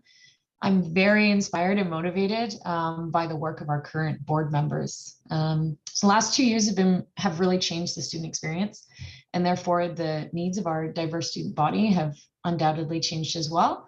So I'm really looking forward to connecting with as many students as possible to ensure that we are consistently doing our best to support everyone, because we all have different needs and insights. So I really appreciate the questions that Jitin and Megan had about accountability and transparency, of faculty and staff, and expected response times, because these are crucial to everyone's success and to everyone's rights as students. So I'm a student, so I've experienced these frustrations, as well as barriers to accessibility and food insecurity, having myself used food bank services. So connecting with individual students consistently throughout the year so that I can hear these needs and insights is my priority, and I'm really looking forward to it. I don't know if I'm supposed to tell this, but I'm going to take a risk and tell this anyways. Jennifer inspired us from the moment we met her as a board. During her interview, one of the questions we asked was, what was one or most important need of the student population? And she answered so eloquently to say that stress might be the unifying need or the unifying challenge that all students are experiencing, but every student is unique and every student has unique needs. And we've been on so many of these interviews and had this question asked so many times. And Jennifer, like, you took it away, you blew it away. I've never heard an answer that strong for this question. So I'm really excited to have you on the board, especially when you come with that understanding of having a diverse student population that has diverse needs. Thank you, Tima. Devansh is our newest member on the board. Hello, am I audible? Okay, thank you so much. So hello everyone, my name is Devansh Shankar, and I'm very fortunate to get selected as a vice president from the Progress campus. And I'm very much excited working with the new board members because I found them very exciting and very helpful to everyone. And also, I have been seeing Taranjeet on the Instagram, and I've been following him from a very long time before coming Canada. So yeah, he has been doing a very great work. And so not saying much, I'm looking forward to hear more queries and issues from the students, and I'll be very glad if I can help everyone out. Thank you so much. Devansh had the shortest time between finding out that he's going to be on the board and our very first training day. I think it was only like 3 or 4 days between getting that news that he's going to be on the board and then being there for a full day of training. And Devansh, you pulled it off really well. You came to the training. You were super committed and very passionate. I'm very happy to have you on the board. Thank you so much. And we have Jamel. We do have Jamil, yes. Are you good to speak now? Give a thumbs up. Okay, great. We see you. Wonderful. Go ahead. Hi. My name is Jamel Chapman. I'm the incoming VP for Morningside campus. Sorry, I kind of just stepped out of work. I was in the lab, but I came to talk to you all just to just tell you guys how that you chose me to represent you. I'm coming in from a standpoint of gratitude, and I'm expecting to do and learn a lot. I want to listen. That's what I want to do in my role, to listen to the needs and be able to use my life experiences and my understanding of just my life as a to help those who may need that. I know this is an introduction, right? So I want to be available for anybody who needs it. And yeah, I don't know what else to say about that. That was great. And we totally put you on the spot. You just got back from work, but thank you for being here and thank you for introducing yourself to the students. We're so happy to be working with you this year. I appreciate the opportunity. Alrighty. All right, Taran, I can pass it back to you. Thank you very much. And once again, a huge congratulations and a very warm welcome to all the new board members, the new CCSAI Board of Directors 2022-23. I have high hopes from each and every one of you. I'm very sure you're going to make the students very proud, and your outgoing board as well. So thank you so much once again for those quick introductions. Moving on to the next item, I'm also saying it's 12:17. I know some of you and us, we have hard stops at a certain time. So it's not going to take a long time, the next couple items. So that being said, the next item on the agenda is other business and action item follow. So this is the item where you can bring up anything related to CCSAI college, but we'll keep it focused to the meeting. If you have any concerns, ideas, feedback, moving on next year, the next year board will be doing some town halls, and Tima herself will be available as well to collecting all the data.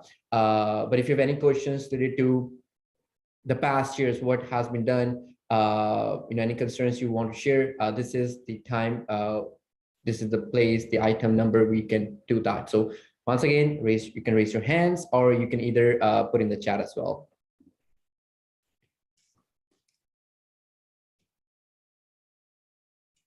And remember, we have a raffle after the adjournment, so don't go anywhere. That's very exciting, and you don't want to miss that. 2 tickets to Wonderland with CCSAI. No, I won't. If I was in your place, I will just stick here and not go anywhere. We have $100 for Ripley's Aquarium and 2 tickets for the Harbor Tour. So exciting, and the sun is already started coming out. So stick with us for a few more minutes, and we will be having raffle at the end. Alrighty, I'm not seeing any comments in the chat, not even any hand up. So I will just move on quickly to the next item, which is good for the board. So good for the board, for those who may not know what is good for the board, in this item or this time, we share about, because this is a whole AGM, you can literally share about the whole year, basically, what went great, what wasn't that great. You can share about this meeting, what did you like, what you would like to see in the future meetings, to provide you more information that you're looking for. So this is a time where you can just reflect and provide feedback on this year and this meeting. So the floor is open, and anyone can just raise their hand up and just go ahead with that.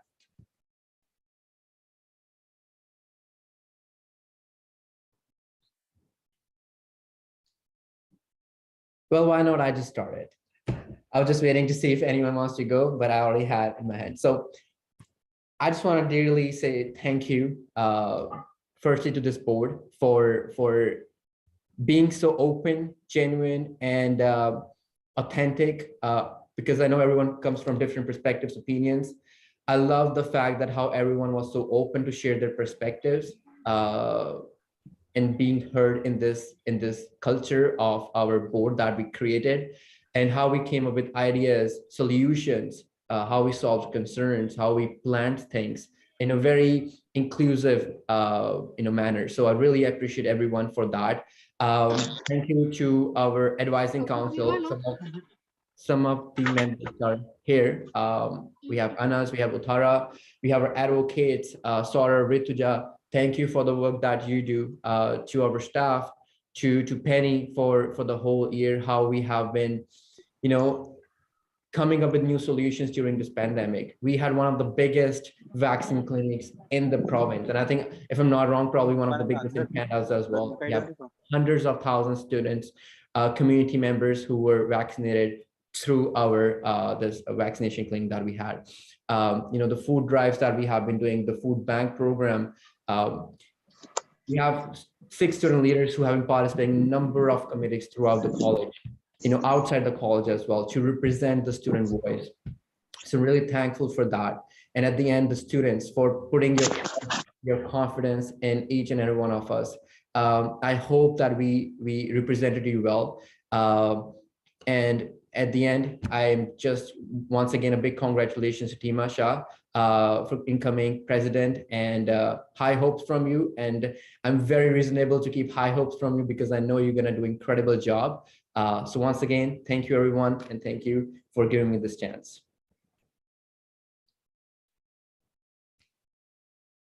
You can just unmute yourself and go ahead. You don't really need to raise your hands for that. And yeah, so feel free. This floor is open.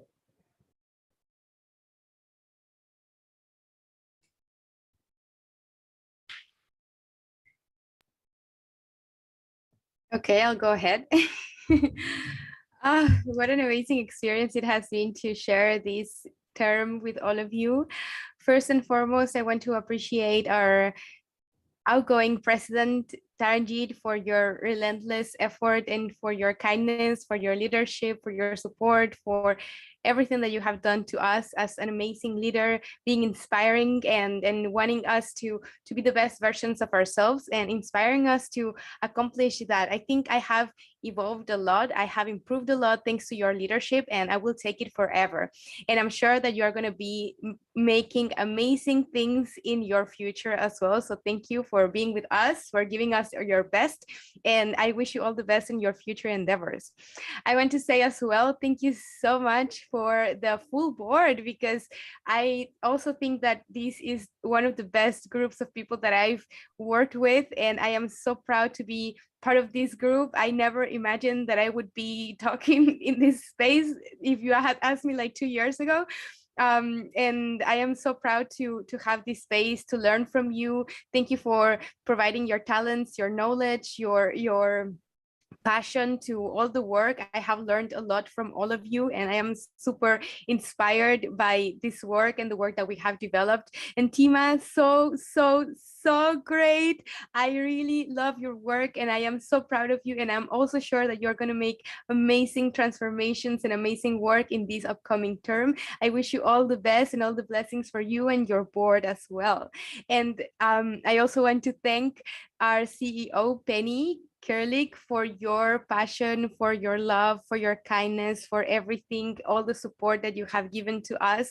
We, even if you say that this is your favorite job because of us, and we would say that this is our favorite job because of you, because if it wasn't for you, we would not be able to do anything. And we obviously come here without lots of knowledge, but you always provide so much openness and so much kindness in sharing the knowledge and the experience and being super kind. I really appreciate that family environment that you have created throughout the years. I felt so welcome ever since I stepped in here, thanks to you and your family environment that you bring to the board and CCSAI. And finally, well, not finally, the staff.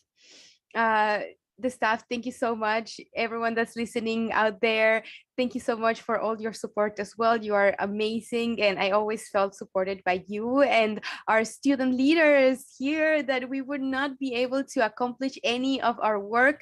The board would be nothing without our advising council, without our student advocates, without our students that are always constantly bringing forward their concerns and their needs and asking questions and wanting to keeping us accountable. So we would be nothing without you, the students, the student leaders, and just by being here, Ritu, thank you so much for your work. And just by being here, you are making a difference. We are making a difference in the world together, and we will continue creating amazing things, I'm sure, not only for students at Centennial, but beyond.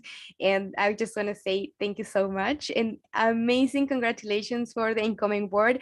I was like crying just listening to all of you speak, and last week Saturday was amazing meeting all of you, and I'm sure you're going to do amazing things. I will keep in the loop. I will continue being in contact to see what you're up to, and if you ever need any support, I'm here for you as well, very open to help. And I wish all the best for everyone, all the blessings, and I'm so happy, so happy to be leaving this organization in such an amazing place, and so proud of the work that we have developed, and so proud of you. And let's keep the work going. Thank you so much.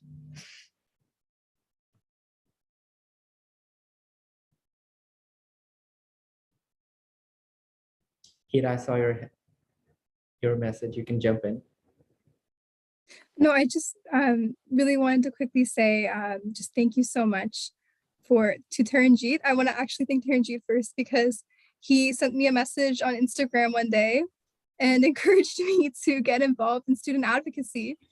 And, you know, I don't think I would have applied had he not reached out and had asked me to consider it. And I just want to say thank you so much, Taran, for giving me this opportunity to come here and be able to advocate for students, an issue like that's so important to me, and to my coworkers who are so incredible. Like I said, best coworkers I've ever worked with. You're all so kind and just incredible human beings. And to Penny, whose leadership is always inspiring, and all the staff at Centennial and CCSAI. You know, people work so hard. I don't know if folks even get to see fully the hard work that everybody at CCSAI and at Centennial College does, but they do incredible work, guys. Like, I can attest to it firsthand, the work that everyone is doing. They work day and night, after hours, like you name it, they're up. You know, like sometimes, you know, I send out an email late at night and I get a response right away because folks are up working on their emails. And the work and dedication is so inspiring. And to the students and student community, I just want to say thank you so much for giving me this opportunity. Thank you for coming to me and trusting me with your concerns. It's an honor. Like, I feel so privileged and proud to be able to be here in this position, doing what I love, community. And this community here is just incredible and phenomenal and inspires me every day. Thank you, everyone. So thank you.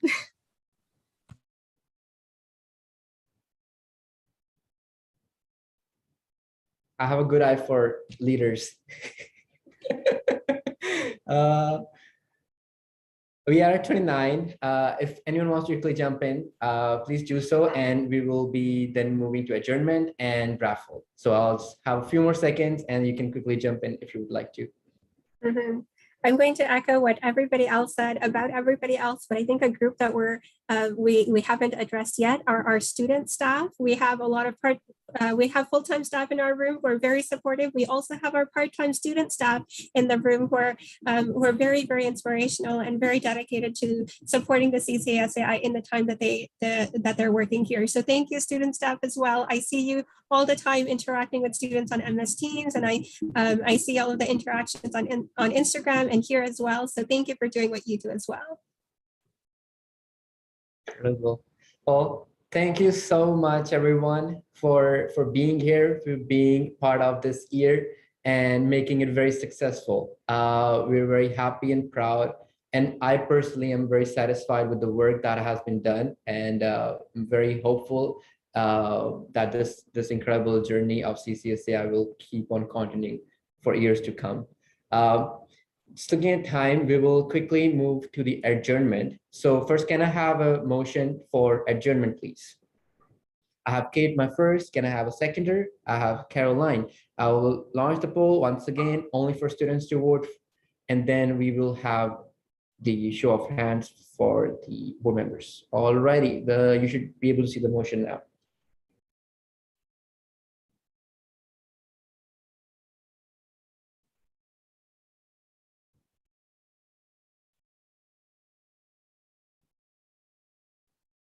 I see one abstention. I just want to make sure the individual does understand. So adjournment means we are basically closing the meeting formally. So meeting will be closed and then we'll have raffle.